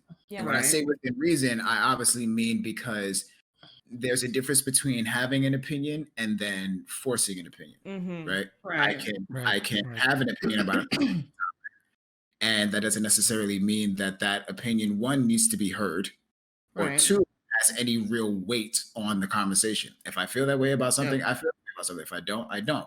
Prime example: if a woman says that men ain't shit, shut up. Just shut the fuck up. Just shut the hell up. It don't apply to you. It don't apply to you. It applied to me, so I really gotta shut up. Argument. I don't have a rebuttal. I'm not gonna say to be like, oh, I wasn't like that. I was. I'm not like that before, but I was. I've definitely noticed too many people getting caught up on the generalization aspect of stuff and not focusing on the part where, like, if it doesn't apply to you, let it fly. I only got 240 characters to work with usually. If it doesn't apply to you, fucking keep scrolling. Yeah. I'm gonna be real honest to take it a step further to say that the only reason that women get that backlash is because you're women. Yeah. Yeah. I'm gonna say women ain't shit. I'm not gonna get a lot of. No, you're gonna get applauded. I'm gonna get applauded. It's like, man, my baby mama ain't shit. Yep. Right. None of them are. You know what I mean? But diving into the aspect of that analogy and of that situation, being unapologetic comes. But it does come with the idea that I'm portrayed as someone who can't have an intellectual conversation. Right. And I'm okay with that because for the people who do invite me or do decide to interact with me on a more professional level, they're obviously surprised. They're obviously like taken back a bit because just because I have like a plethora, an entire dictionary of dick jokes doesn't mean that I can't express myself in a very professional, articulate manner. I come from the streets, so I have my what up, fam? How you feeling? And then I have my customer service voice. Code switching to the max. You know what I'm saying? So we all understand exactly the difference between them. That's really what it comes down to. But to dive deeper into the negative aspects of it and what the backlash can be, that's really it. That's really it. Being unapologetic, being, taking a stand and being vocal about the things that are wrong definitely results in someone being seen a certain way or some the possibility of you potentially losing business or potentially losing customers because you're speaking outwardly against certain situations or about situations, which is another reason why I created the Nogi Project, because that's a safe space where you talk about the hard topics. The problem is that the hard topics are hard to have. Yeah. That's the problem. If people were making it more easier to have the discussions, then the people who, even though it's not our job to educate them, whether it be about women's rights, women educate men, even though that shouldn't be the case. We don't know everything. Right. Black people having to educate people who are not of color, even though Google and Bing is a thing. That face. Even though that is a thing, I think Bing gave him gas. Makes my knees hurt. Even though those things are available, it's 100% something where it could be more understood if the conversation was in a space where it's hard enough, but it still can be had without the backlash. Right. But that's really what it comes down to, and that's why I understand when people aren't expressing. There was a recent situation to where I got back. I'm known for getting a lot of backlash in the Destiny community now, and I'm like so happy about it because I'm really I'm turning people on their heads, and I love it. And one of the things that I said was that I don't understand, and I still stand by my statement. I don't understand why people in the Destiny community who are wildly known are not speaking up about the things that's happening to people who look like me. And the amount of backlash that I got for it proves my point, because the people who respond, people who are using their content to entertain, they should have the right to not say anything. The problem with that is that, one, not saying anything is saying something. That's number one. Number two, if you are willing to let someone tell you that what you're really good for in terms of the attention that you're getting, if someone follows you or interacts with your content or subs to your channel or financially supports your dreams or whatever it is that you're trying to do, and they respond to that when you decide to act out of your natural habitat to speak about injustice or something that you stand up for, if their response to that is, I do this because you make funny videos, why are you not making funny videos? You are not a person to them. You're an item. They're paying you for entertainment. The moment you stop entertaining them, they're now inferior. They want to revoke their income. They want to revoke their financial support. You are not a human being to them.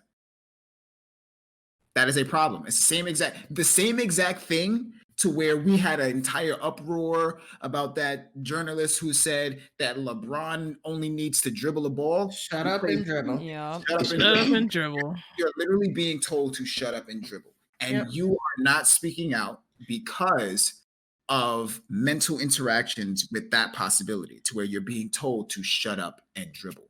You're a human being. If I'm a human being, I'm Black at that. It would be more dangerous to my career if I don't say anything.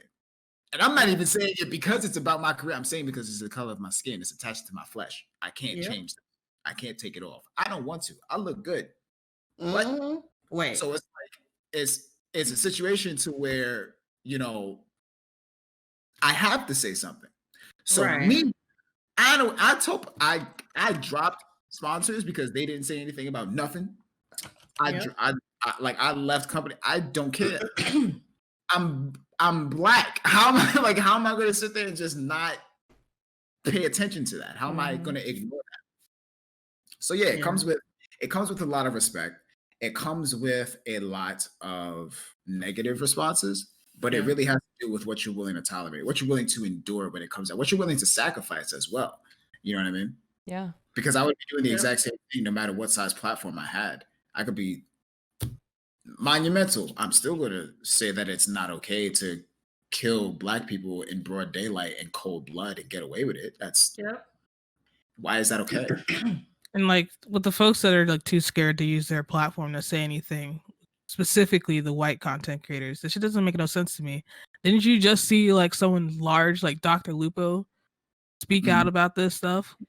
Did he lose anything? No, not at all. Nothing that would really put a dent into anything. And there are people who will look at what you just said and they'll identify it with, oh yeah, well that's Lupo.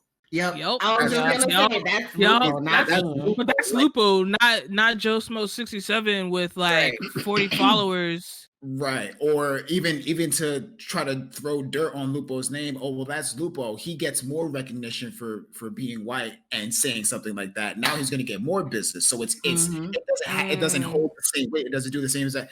Why are you placing analytics and financial anything on the statement of someone deserving to live. Yeah. Right. Like, where are your priorities at? Where's your attention at? And people spend more energy trying to discredit than just be like, just say you hate black people and go. Like, fuck.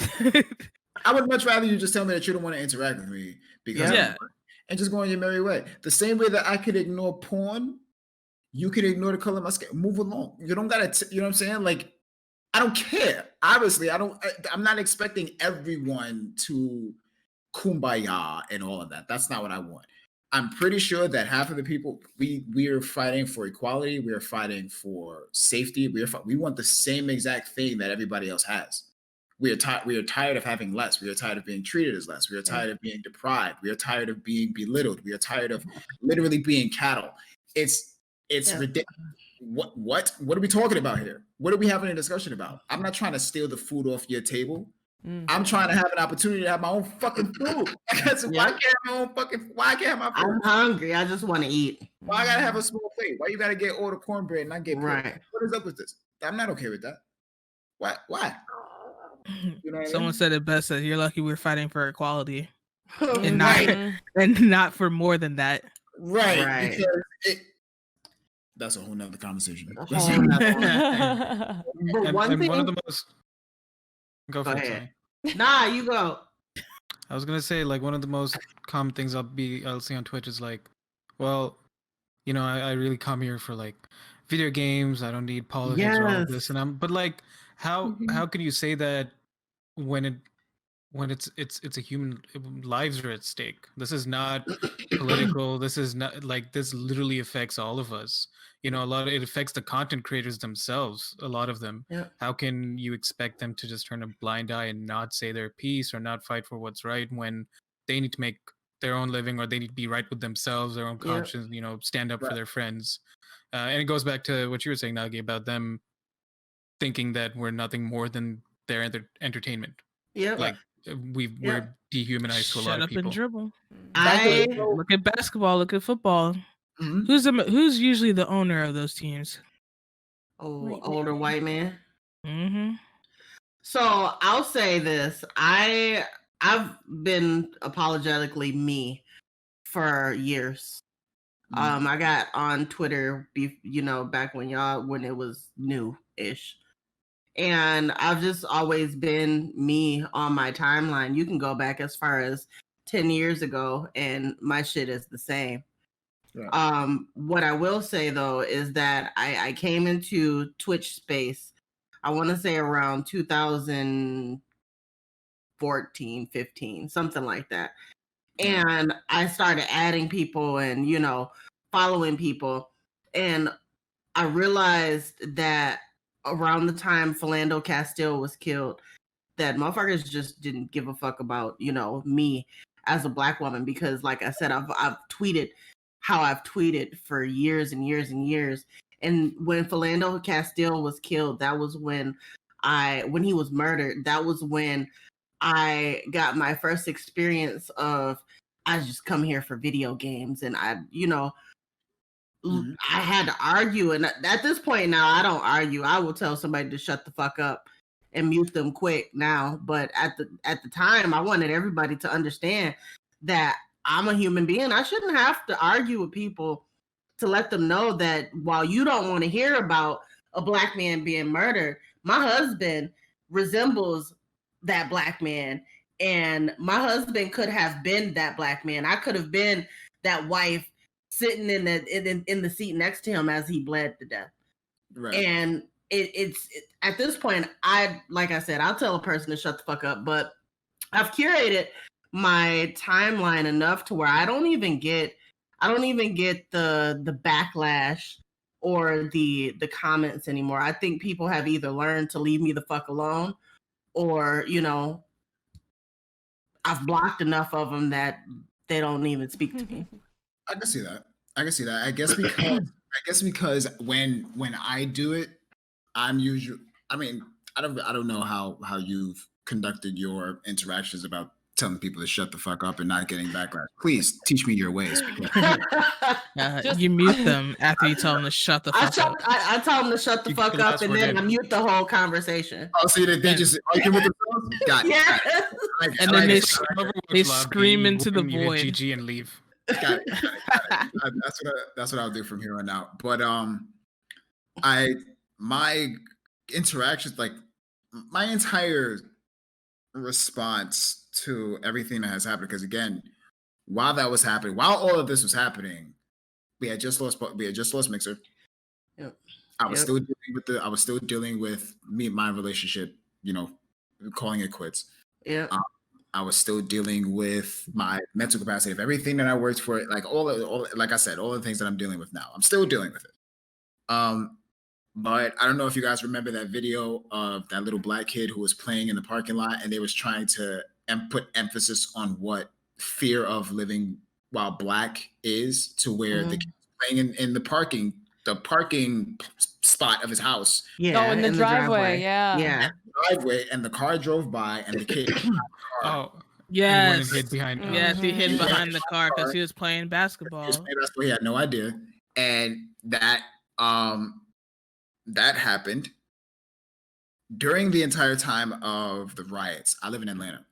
During the entire time of the riots, Atlanta had went through a curfew. One of the main videos that was shown on the news was that black couple that was behind the car of the white students out of their cars, arrested, tased, so on and so forth, for being out like after curfew.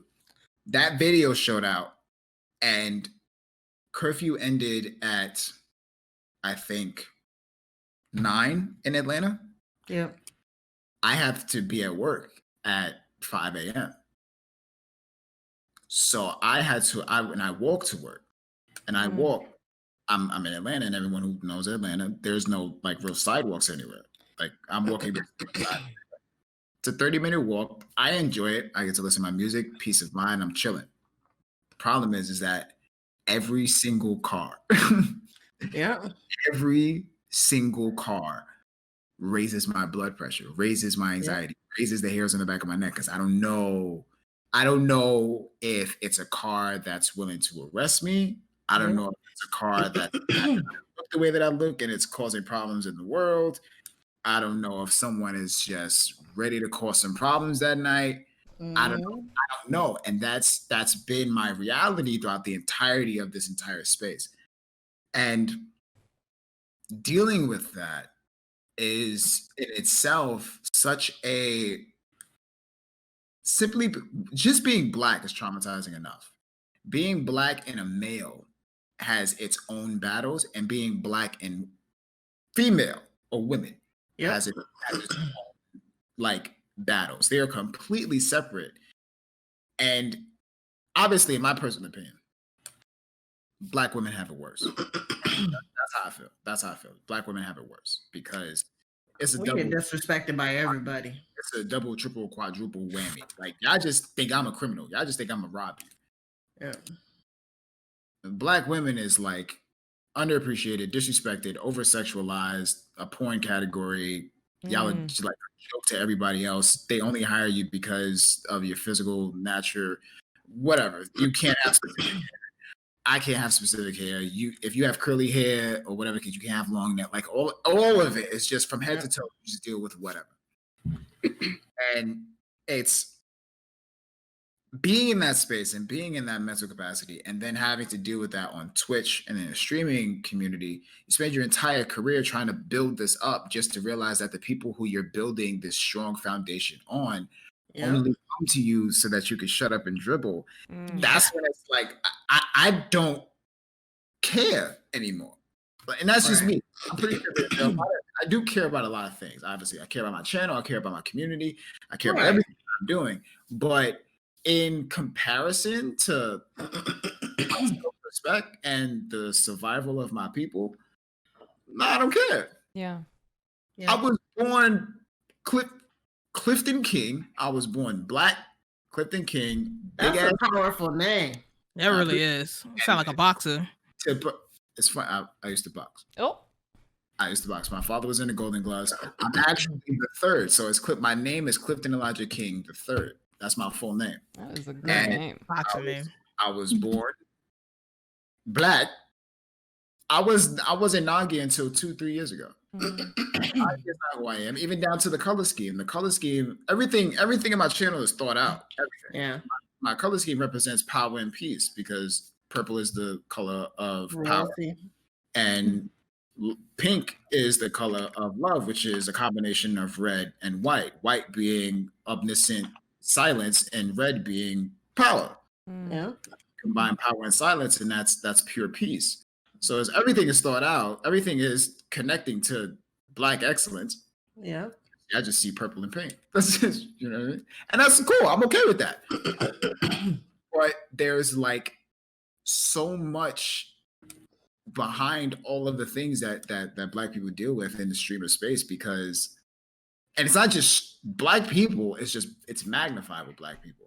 Right. It's magnified more with women, and then it's magnified the most with Black women. And it's just a super, super, super, super, super stressful situation. I'm just happy that I'm in a position to where I do things no matter how scared I am, because I don't give a damn about how y'all feel about me. I just know for a fact that if I have to choose between being quiet and saying stop killing my people. Stop killing my people. Yeah. Why are we fighting about this? Why am I Why is this an argument? Why do we even have to? Well, first of all, it's fucked up that we gotta ask. Yeah. Second of all, it's fucked up that we gotta even say, can I just talk about us not wanting our people killed or disrespected or treated wrong? Like, that's fucked up. Like, the fact that people, not me, because again, my Twitter has been just Twitter for the past 10 years, but people are just now feeling comfortable getting on Twitter and saying Black Lives Matter. Yeah. But they weren't comfortable saying it with Trayvon. Nope. Trayvon was tough. I'm in Florida, and that's like, that area is like an hour from where I went to university. Less than an hour. Anytime that, and it's crazy because anytime that I see a murder of a Black man, anytime that Etika's passing. Oh my God! Yeah. That floored me because people who I knew, who I was considering working with, had told me before his passing that he and I would vibe very well. And I really wanted to meet him. And then when I found out about his passing and how everything went down, and then I found out his age, it messed me up because we were the same age. And he was where someone like myself in this industry would like to be, and being the same age, knowing where my mental was and knowing where his mental was. It's so crazy how easily we could share the same fate. And it's such and that's exactly why I am doing what I'm doing now with myself, because it's so easy to simply dive into just being busy and just focusing on the channel and just focusing on the content and focusing on the growth and confiding and sharing your happiness and experiencing happiness with your chat and just being happy with your chat. But I am a prime example. I am a huge advocate for, chat has been great. I love you guys. I'll see you guys tomorrow. Can't wait to center and stream. Yep. And you go to the liquor bottle, whatever, you know what I'm saying? Like, you know what I mean? And one of the main reasons why I was saying what I was saying earlier in terms of like why I lost the relationship that I was in is because I would do that, log off, have that exact same reaction, get the liquor bottle and guzzle that motherfucker down and focus on building content while the woman that I loved was laying in bed by herself. Yeah. I can't sit here and be confused about why I'm single right now. It's like, that was my fault. And the reasons why that was my fault, granted, I'm being gentle with the understanding, but I wasn't happy. And I was only happy when I was so of course I wanted to build the stream because the stream made me happy. Yep. But the stream goes off. The chat leaves. Yeah. The numbers go to 0. You end stream, button goes off, it's off. You clock in, you clock out, you go home. You know what I mean? And again, doing all of this while being here and while experiencing all of this Black Lives Matter stuff is just I'm in a position to where I'm trying to apply self-value in an industry that doesn't really promote value towards people like me who look like me, while dealing with people saying to me that me saying that I'm valuable and that people who look like me is valuable is equivalent to being selfish. Black lives matter, but all lives matter. No, fuck you. Black lives matter. If you have a problem with it, block me. I'm not the only Black person on Twitter that you could follow. I'm not the only funny Black guy in the room. Go follow somebody else. Yep. You know what I'm saying? But that's just, I don't care. I've dealt with enough. You gonna hear my mouth. That's what it comes down to. What's really interesting about this is that, we were talking about y'all kind of like the varying stages of y'all being able to be fully authentic online. Nagi and Sunny, y'all are doing your thing, being all out there, like you're leaning into it more. And it's so interesting to be hearing from that perspective that that it may cost you some potential opportunities because it is seen as such a almost antagonistic thing, which is obviously fucked up for a million reasons. Meanwhile, like y'all were saying how Lupo did it, and like if you want an example for other content creators who are thinking, oh, but I shouldn't speak up, people deserve an escape. What you just heard is someone telling you their story of how they don't get an escape. So if you are able to, that means you have privilege, which I have become so abundantly aware of lately, and especially in hearing this, because I've been a vocal person for a long time, and I get applauded for it. I've had people like initially on, especially with stuff related to like weed and things like that, tell me like, hey, that's going to cost you sponsors. You're going to have a hard time getting shit. I never had shit with that. Like that never bothered me. It never got in my way at all. But I also know that like I'm white as fuck as far as everyone's concerned. So someone sees a picture of me smoking weed and it's like, cool, stoner girl. Someone sees a picture of a Black person smoking weed. It's a completely different story. Yeah, I'm a criminal. They're a criminal. Suddenly they a probably prison. spent their EBT card on the weed and all types of shit. That shit ain't even possible. It's some stupid shit. But I spend my rent money on buzz and bud and I don't feed my children. Yeah, like the irony is not lost on me that all these white people are starting up dispensaries while we sit in jail. Yep. It's so fucked up. And like this is such a clear-cut example to me of like the white privilege that I've existed with. So for the people who are in here, like part of the reason we have these discussions every week is because the work of anti-racism is recognizing everything, all of it. And especially for us white folks, for us people who have benefited from white or light-skinned person privilege, like we have to use that now. Once you see it, don't stop there.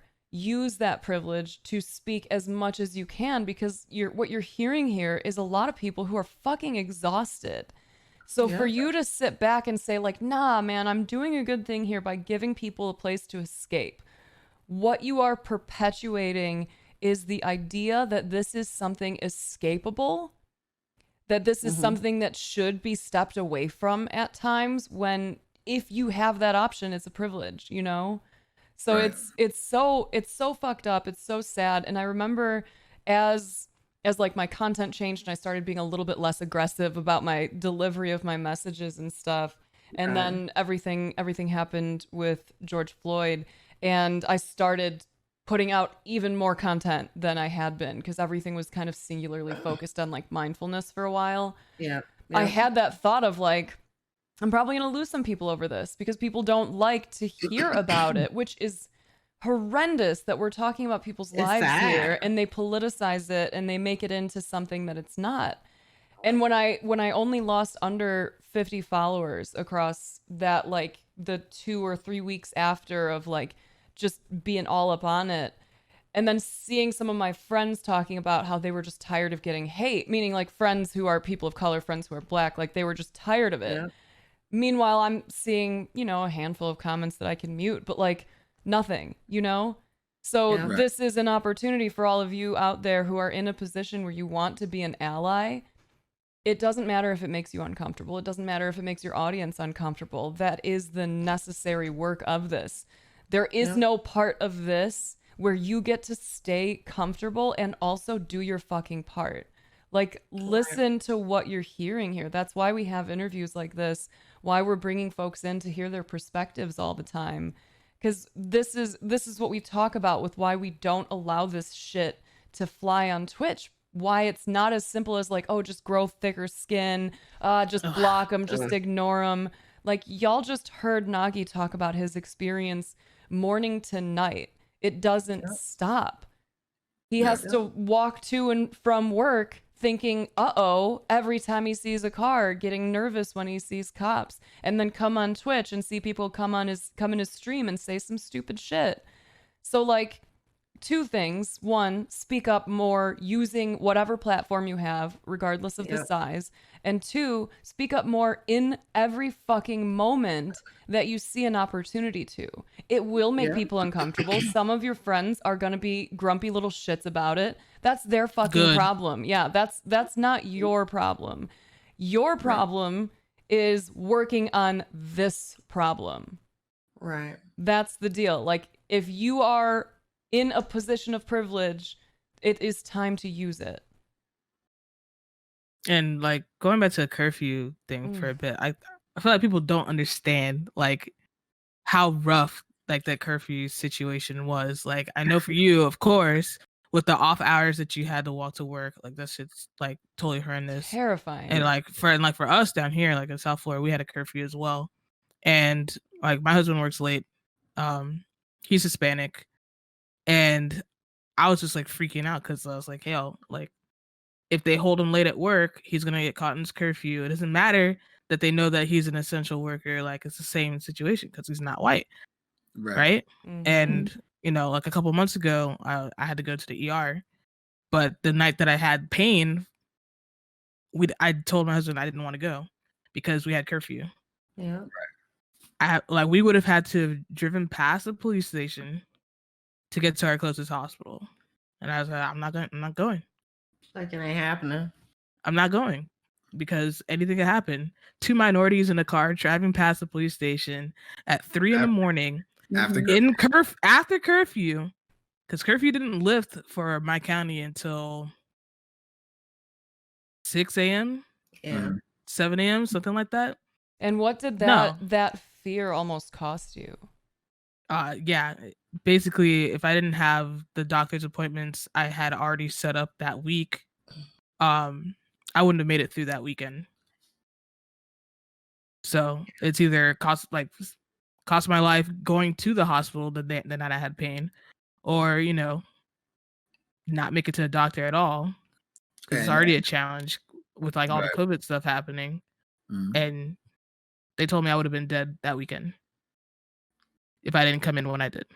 And that's like how often like that happens, you know what I'm saying? Like so often to the point to where it's to the point to where like in the Black community, even going to the doctor is just like scarce. Like it just doesn't it just doesn't. We don't go. I'm 27 years old. I turned 28 in September. My doctor's appointments are basically non-existent. I can break an arm. I'm gonna wrap it in a towel and just. I'll figure it out. It's funny that you mentioned that because like I fractured my wrist as a kid, and that's what my mom did for 3 days. You see what I'm saying? Is that she wrapped my wrist in a washcloth and tape. It was like, it ain't like you're not that hurt. I remember going to doctor. I remember specifically like being in crutches, my right foot completely wrapped in an ace bandage, toes exposed. Like my toes was out. My toes ain't never out. Ever. I never exposed my toes. Right? I'm the socks and sandals dude. Holy shit! Oh, I don't wear the Jesus sandals. I wear slip-ons. Yeah, so we're I'm talking not, slides, not like slides. flip-flops. Slides, like that. You know what I'm saying? Not But like Not chanclas. not toe dividers. Not chanclas. not the flip-flops. The chunkless. Chancla. Yep.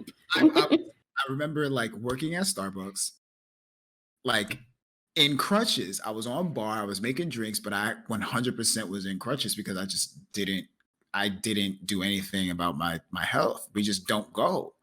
One, I didn't go because I couldn't afford it. That was why I didn't go. But like that's like you'd be all right. Or some ginseng or some vervain. Here's some ginger ale. Ginger ale, like some soup. You got the flu? Do some soup and get some ginger ale. Soup and sleep. Get some tussin. You know what I'm saying? Like that's just not. It doesn't happen. The likely like Black people are just conditioned to endure And avoid. Endure, avoid. If it happens, just take it across the chin. Just take it.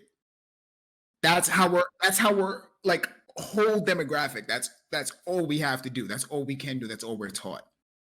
And that's why there are so many different toxic traits within the Black community and so many different toxic traits across genders, because for men, you're just meant to endure. You're just meant to suck it up, be a man, provide, right? In order to be a good man, you got to have a good job. You got to be able to take care of your kids, take care of your wife. You got to be able to pay for everything. You got to be able to just be strong, be the pillar. You can't show any sign of emotion. Yep. Stand up and you take it like a man. What you crying for? That was what I was told. Ooh, I got that shit too. What you crying for? I'll give you something to cry about. When I first, I'll never forget it. When I first started boxing, I had some really fucked up stories as a kid. My father, when I was a kid, he took me to a boxing ring, and I'm standing there. I'm a little snot-nosed brat.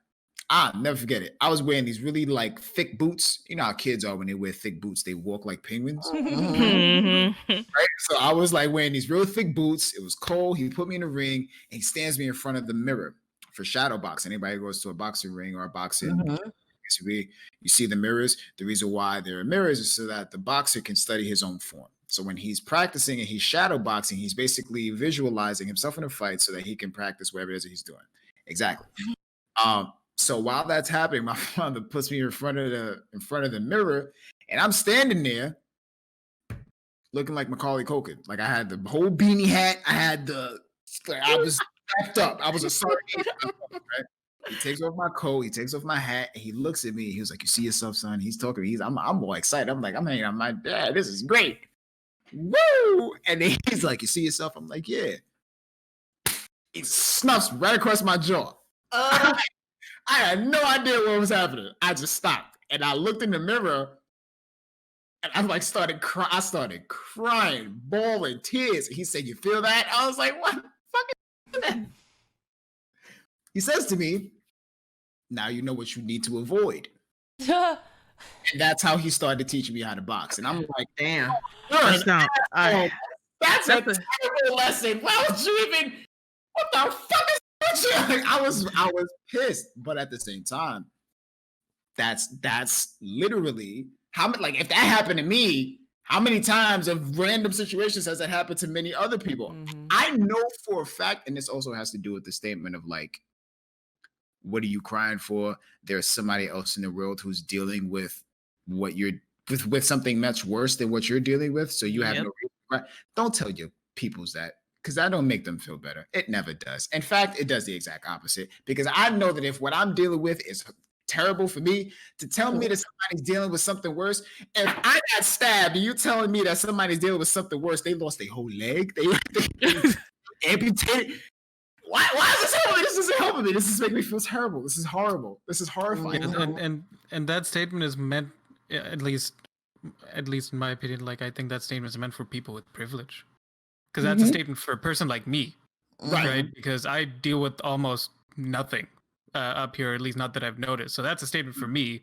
That's a statement that I use sometimes to ground myself when I'm freaking about something inconsequential, because I have the privilege of being able to escape from. I don't have to worry about anything. Right. I have nothing to worry about. it's situations like that that's just like it's crazy, it's insane, it's really nuts, the amount of things that my people have endured and people like myself has endured. And I'm not even the type of individual that is confused about the fact that everyone has hardships. I know that everybody has hardships. Right. My issue is the fact that everybody has hardships, but only a select amount of people can actually express their hardships. Yeah. Like that, like I'm not bothered that Alex, Timothy, and Eric has experienced hardships, but DeMarcus, Taquan, and Raphael, they can't talk about what they're dealing with because what? Like because of what? Why can't they talk about what they're talking about? Why can't they? Because Timothy and is uncomfortable. Shit, if Timothy is uncomfortable. I don't care, Timothy. I don't care, but that's the reason why they feel that way. Because we're conditioned to feel that way. Hey, if there's anybody named Timothy in chat, I'm sorry. I'm not sorry. unless you're secretly a dick. If you're no, this is not my chat. I don't care. Well, I wanna try to bring this all together for a quick second here and give everyone in chat an opportunity, because we are gonna have to wrap things up at some point. I know it's 1:00 for some of y'all, so those of you in chat, if you're enjoying these conversations and you have any questions about anything we've discussed so far, please go ahead and ask the question. A moderator or one of us will add it to our list and we'll answer a few questions in a little bit. What I think would be really great for us to talk about, and I think we might have done it briefly before, but I'm not certain. One, I want to go back to a point very briefly, which is like, Nagi, I appreciate the fact that you, almost every time you have mentioned the hardships of being a black man, you very quickly lead into, but I understand that it is a much harder experience being a black woman. And I want to make sure that when we have these discussions that we don't forget to include black trans women as well. Right. Because that is definitely a community that is horrendously unfairly targeted. There's just crazy rates of murder and kidnapping and really fucked up shit. So we can't forget the black trans women out there who do not get that same kind of love and attention that they deserve. But then going back to this kind of notion of you having to live with trauma for so long, I think one of the things that is so misunderstood about black communities and communities of color is the way in which that trauma manifests, you know? And so I think, Bossy, it would be great if you could run us through ACEs real quick. Sure. I think you can tie all of this together in a wonderful way while we take some questions from chat and get them written down. Yeah, I was actually contemplating this the whole time that Nagi was talking about his trauma and was actually hoping to maybe bring it up to him later, but maybe this is a perfect time. Yeah. So there was this study that psychologists did. It was a lateral age study. So that means they followed people through their life, like 20 years, right? The same people. So that's what a lateral study is. And the ACEs means adverse childhood experiences. So basically, there's like a very short 1-page survey. And this 1-page survey asks you questions like, have you experienced this in your childhood? And it could be questions like, was one or more people in your family imprisoned? Or like in your immediate household, or just family. I don't remember the exact phrasing of the questions, but imprisoned. Another one could be like, were you ever exposed to domestic abuse? So anywhere, right? So anywhere that you could have been. Questions such as that.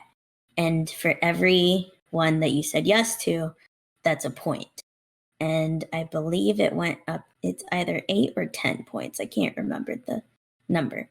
But once you hit, I want to say 7, that once you hit 7, that's like the line of when it starts to affect your physicality. So once you hit about, I think, 7 ACEs, like 7 adverse childhood experiences, your mortality rate goes down. So like you're literally expected to live less because of the stress and the trauma that you've had. If, asterisks, if you don't take care of yourself, mental health, physical health, all that stuff. So try and work through like therapy and stuff like that too. Not retract, but kind of just deal within those traumas within your own self. And it goes like the ACEs study goes into all the rest, because it's not just your physical health that deteriorates. It's not just your mortality rate go down. You're more likely to suffer from heart disease. You're more likely to get cancer. You're more likely, it has like this whole giant list of all the things that's more likely to happen in your life to you. So if you're curious, I highly, highly recommend everyone to look up ACEs. So it's ACE and then little s, so all capital. And the thing that will pop up is the CDC, so the Center for Disease Control. So I know that's kind of weird, but it's because it was a lateral study. But yeah, that's the very short, hopefully concise, easy explanation of ACEs. And like you being in the education system, you know, this is one of the things that I think gets overlooked, is how that not only ties into overall well-being of people who have essentially been traumatized throughout childhood, but it also contributes to how they act, whether they are more likely to engage in potentially dangerous or destructive or risky behaviors, you know, getting more violent and aggressive. So like the way in which the Black community and communities of color are consistently criminalized completely negates that like body of research, right? That we're still trying to address the main problem, not the symptoms of it. And the main problem in this case is racism and the way in which it leads to these just persistent traumas from, you know, childhood, from infancy even. Like if you're in certain areas, you're going to be exposed to some crazy shit really young. So like we can't be surprised when people who have been in situations like that act out in the way that it has been, the media kind of focuses in on that shit, you know? So I wanted to make sure that we kind of talked about that a little bit, to mention just how pervasive racism is, that it's not just like grow thicker skin, you know, just ignore it. We're talking about things that have been going on for so long that have a real serious impact on your overall well-being, on your mental health, on your physical health, on the way that you go about interacting with the world. Yeah, and definitely, like you were mentioning, you know, being a part of the education system, part of my job and why I became a school counselor is I want to be a part of the ways that we find out how to stop this from happening, not to fix the symptoms or the outcome, but I want to try and stop it before it even happens, or at least be a barrier between it so that it doesn't hit the students or the kiddos as hard. Like, and the way that we do that is that in schools, or we try to, in schools, you know, doing our best to make sure that students have equal opportunity. So making sure they have shelter, making sure they have food, making sure they have equal access to their education, if that means somehow getting them Wi-Fi for their home, because now schools are making students use Wi-Fi and laptops and stuff. Maybe they can't afford that. So finding ways to go around that and being like, here you go, family, like this is for you so your student can actually succeed. Like that's, you know. This is like last time we talked about the difference between equity and equality, right? Like that would be a great example of it. So I want to hopefully try my best with my colleagues to provide equity, not equality, but equity to these students, because our system is so rooted in racism that's not even thought about when teachers give out these homework assignments, right? A lot of the times. So, and that's just the very small example of a school and a teacher giving out homework. Like, imagine everything else in our society that is putting everything against these waves crashing down against these people, and they're trying to fight against it. And that's why we do this work, right? That's why we're here now. I was looking in chat. It looks like I think a lot of folks were just absorbing things and enjoying the conversation. So I don't think we have any questions to address today. Any of you who are here on the panel on our nice little discussions, do any of you have any further questions for Nogi? I did it again. We actually have one question. Oh, we have one? Yeah, it's on the dock. We were trying to get clarification on that because it didn't quite make sense. Oh, gotcha. Yeah. Never mind. Yeah. So I tried to I didn't see any way to kind of clear that.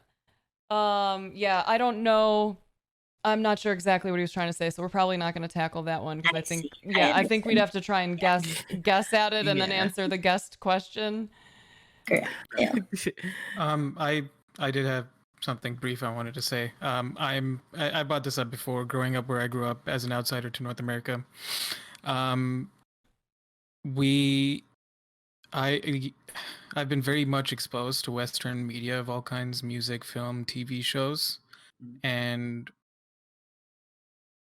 part of it was because of my upbringing, because of the values that I was taught by my mother for the most part. But even then, it was apparent with the way Black people are portrayed in American media, how they're glorified for certain aspects in music, that when I started, because I'm Indian, I started looking for universities when I was in grade 9 or grade 10, where I'd go and like plan my life out. Even then, I'm like, I can't fucking go to the States. I can't, because I think, and this is a generalization that's a little harsh, but Americans are stupid. What's stopping them from confusing me with a Black person and me something happening to me? That was me at 14, 15. And so me saying that is purely saying that even outside of the States, and it's known, there are plenty of examples, but communities all over the world perpetuate and propagate the racism against Black people, and we also got to start looking inwards there. Right now, the conversation focused mostly on North America because the majority of the audience here is from there, and also Black Lives Matter has the most impact in the States right now. But yeah, fucking the problem itself is worldwide. The problem is the systematic racism, the social injustice, the social inequality in general is a worldwide issue. And I want to thank SheSnaps for putting emphasis on the idea of paying attention to trans women as well, because in areas like Mexico, in areas like Jamaica, in areas I was gonna say the Caribbean, it's like any indication that you are remotely a part of the LGBTQ plus community, there's no hesitation to commit horrendous acts of violence towards you. None. It's just, it's the flip of a switch. You could be eating dinner and then your life is completely in danger because that's the community you're a part of. So it's like, I appreciate you for putting emphasis on that. That's I just wanted to say that. But yeah, I agree with you. The problem, 100%, you not being from the States and still feeling that way goes to show. And it's not even a situation to where you don't want to say that Americans are dumb. It's not just America, it's just people. Oh yeah. It's just more because I live in North America right now, so I brought it up before. Anytime I go to the States, I'm always stressing. If I'm driving down to see my cousin in Seattle, I'd rather drive because I know where I'm going. I'm in control of people around me. I'm in control of how we're getting there. Because, I mean, honestly, like, anybody could be carrying a weapon, and it could be just too dark, and I happen to look like somebody I'm not. Yeah. Mm-hmm. And unfortunately for someone like myself, it don't even have to be fucking dark. Yeah, and that's a reality for you. So it just sucks that, I can only imagine, right? Yeah, like I can only imagine I go through that when I travel, which is, every couple of months at most. And so like what it's like for that to be a daily reality.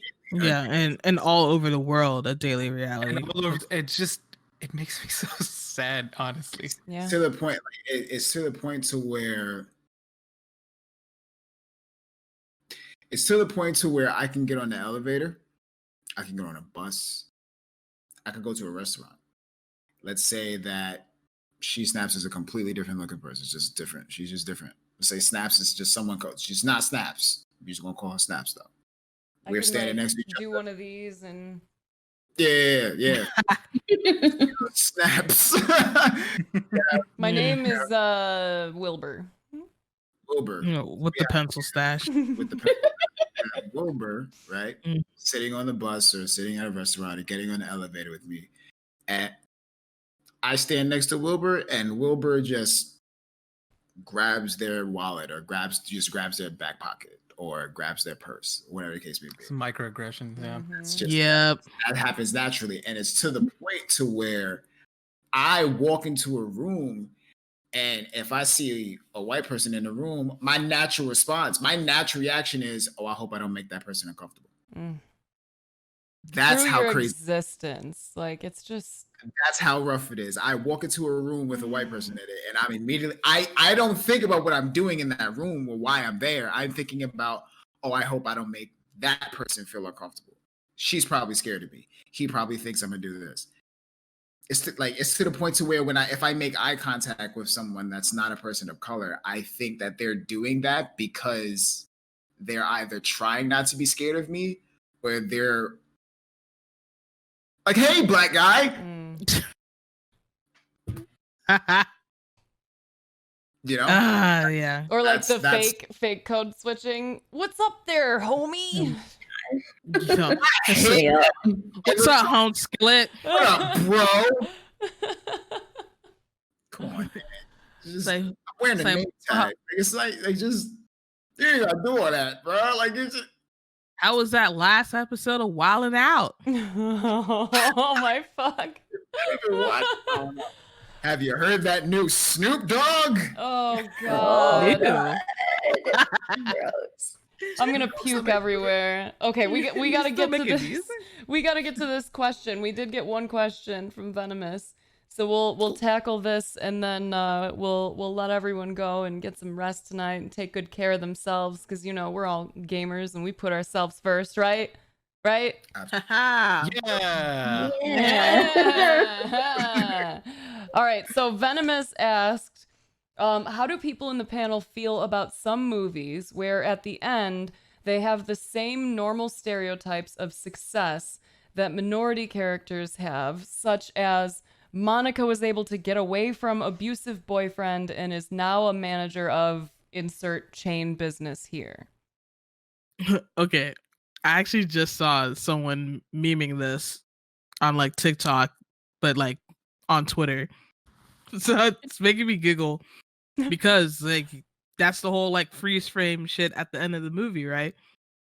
Like so and so managed to get her 4 kids through college on like 4 jobs, freeze frame. Like I don't know. Has there been a movie recently that's done that? I don't know about this specific example, but that movie with the black lady who's the programmer for like the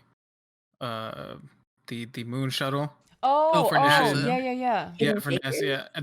And so I like this is part of the whole like white savior trope in movies, and that person who was vouching for it didn't even exist. Of course not. There's the stereotypes of black success is just so goofy. It's so goofy. It's so goofy. In order to be black and successful, you have to be either a superstar, a rapper, a ball, drug dealer, a drug dealer, or you as a single mom that made it through. Right. Like you just have to be like you can't just be someone who was just good at what you did and managed to make something of yourself. There has to be some horrific chain and ball tied to your ankle of this success story. And it's anything that has to do with how people perceive what the Black experience is we're tired. That's what it comes down to. We're tired. Tyler Perry needs to stop making movies. Yeah. Tyler Perry needs to stop making movies. Tyler Perry is a whole grown-ass man who has made an entire industry and millions of dollars portraying the hardships of Black women. That don't make sense. It don't. It don't. How could he? I mean, grit ball though.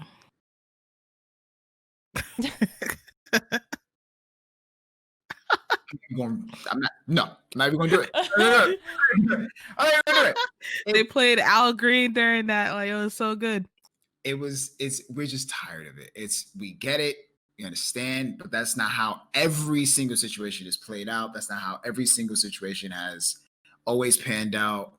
It's tiresome. Like, that's why, you know what I'm saying? That's why people are starting to be happy that there are Black people who are coming into the scene when it comes down to expression in media, whether it be film, music, whatever the case may be. Like, all of that is being celebrated now because you got people like I forgot his name, but the guy who directed Black Panther. It was a superhero movie that had no real indication of just being super proud and Black, but it still was something to be 100% proud of and be proud and Black. You know what I'm saying? Like, it was an amazing experience. And then you have people like Jordan Peele who are creating these horror movies that have no connection to being proud and Black, but it's just good to see something so well put together and so highly praised come from a Black face. It's inspiring. Things like that. You don't have to be extra with it to have the same impact. So to see the exact same story be portrayed gives me gas. It gives me gas. At least me. I don't know if that's everybody else.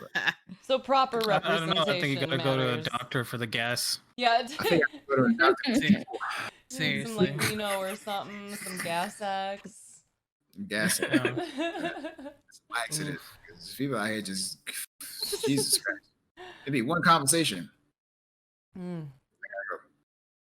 Well, I think you finish your thought there, Bossy. I was just gonna say I feel very similar with the portrayals of Latinx characters, and LR, correct me if I'm wrong. You probably feel the same with the stereotypes of Indian people, because I know I do. 100%. Yeah. 100%. So being it's really frustrating.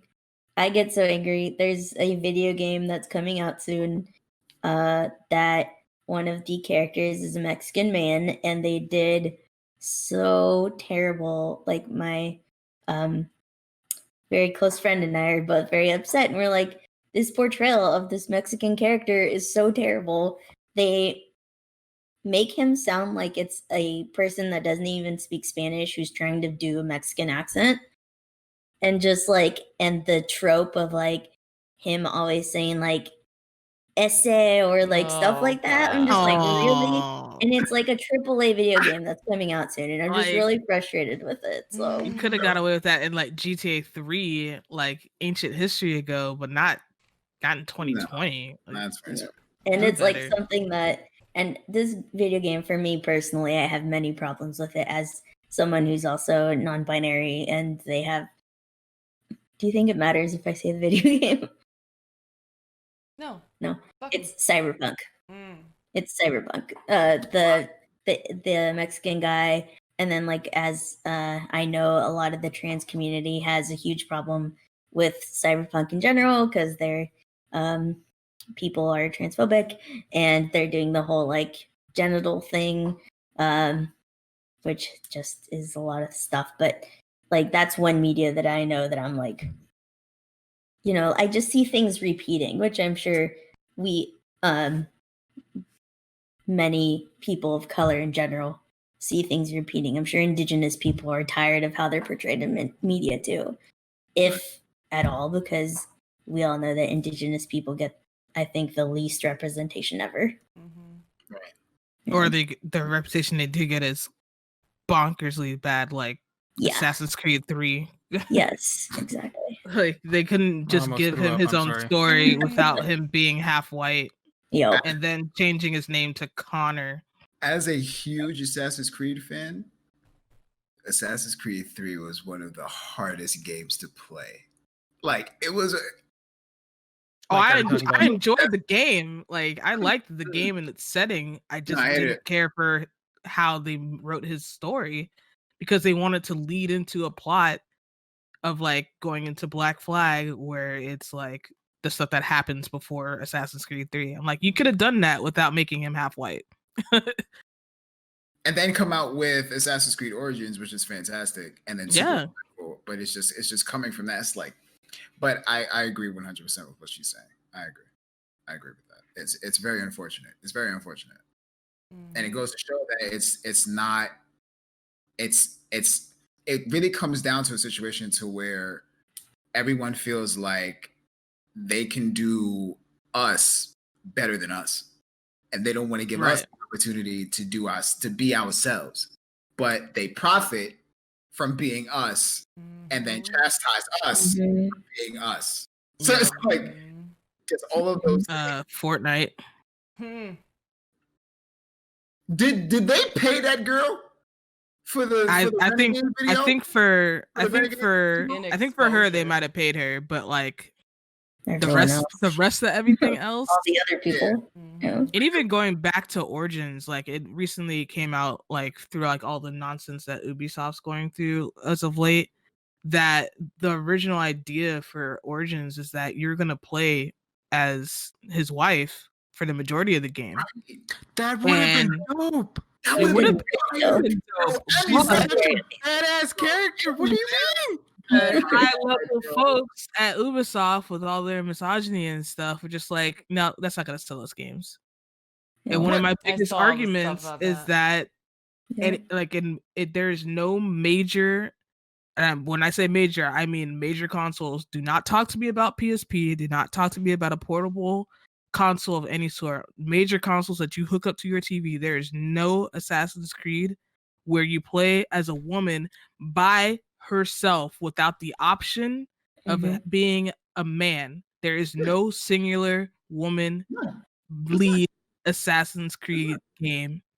There's none. And any person that tries to counter your argument with that fucking, what was it, Liberty? Oh, yeah, and they made, and that was a black woman. Yeah, guess where they put her? The PSP, so they could look at the numbers later and be like, "See, women don't sell." Right. Wasn't that when the PSP was dead too? And the PSP's life, like, see, women don't sell, especially black women don't sell. And then the only time that the first time that they showed a black man be a part of the Assassin's era was with Assassin's Creed Black Flag, to where you played as what's his name?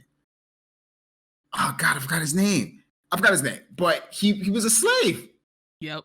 His story was him fighting his way out of bondage, and then he spent the entire expansion freeing slaves. That was the game. That was the expansion. You were on plantations saving slaves. I'll never forget that. Like, you had to sneak around and break slaves out of cells. And they would just not to mention that's an expansion that you had to pay extra for. That was yikes. It wasn't even a main story.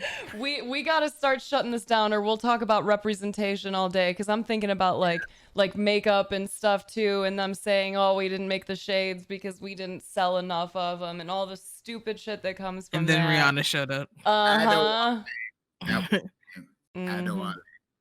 Got it. Some shit. But listen, this was a really great conversation. Like, time flew by for us. So like, Nagi, it's been super great having you on. And like, what a treat, man, to have known you for so long and now see you coming back onto the platform. I'm really pumped about it. I'm glad you got this stuff going with G1. You got the Nagi project. Like, you're making shit happen, and like, you got the community at your back. We're here with you. Appreciate it. So tell everyone where to find you. Like, let them know what your socials are and you on Twitch and everything. Socials is very, very, very easy. I'm vNogi everywhere. VNOGI. Twitch.tv/vNogi. Instagram vNogi. Twitter vNogi. Everything is there. 100%. Perfect. Thank you so much again for being here tonight. It was great. Yay, we clap now. This is what we do. We like to clap. That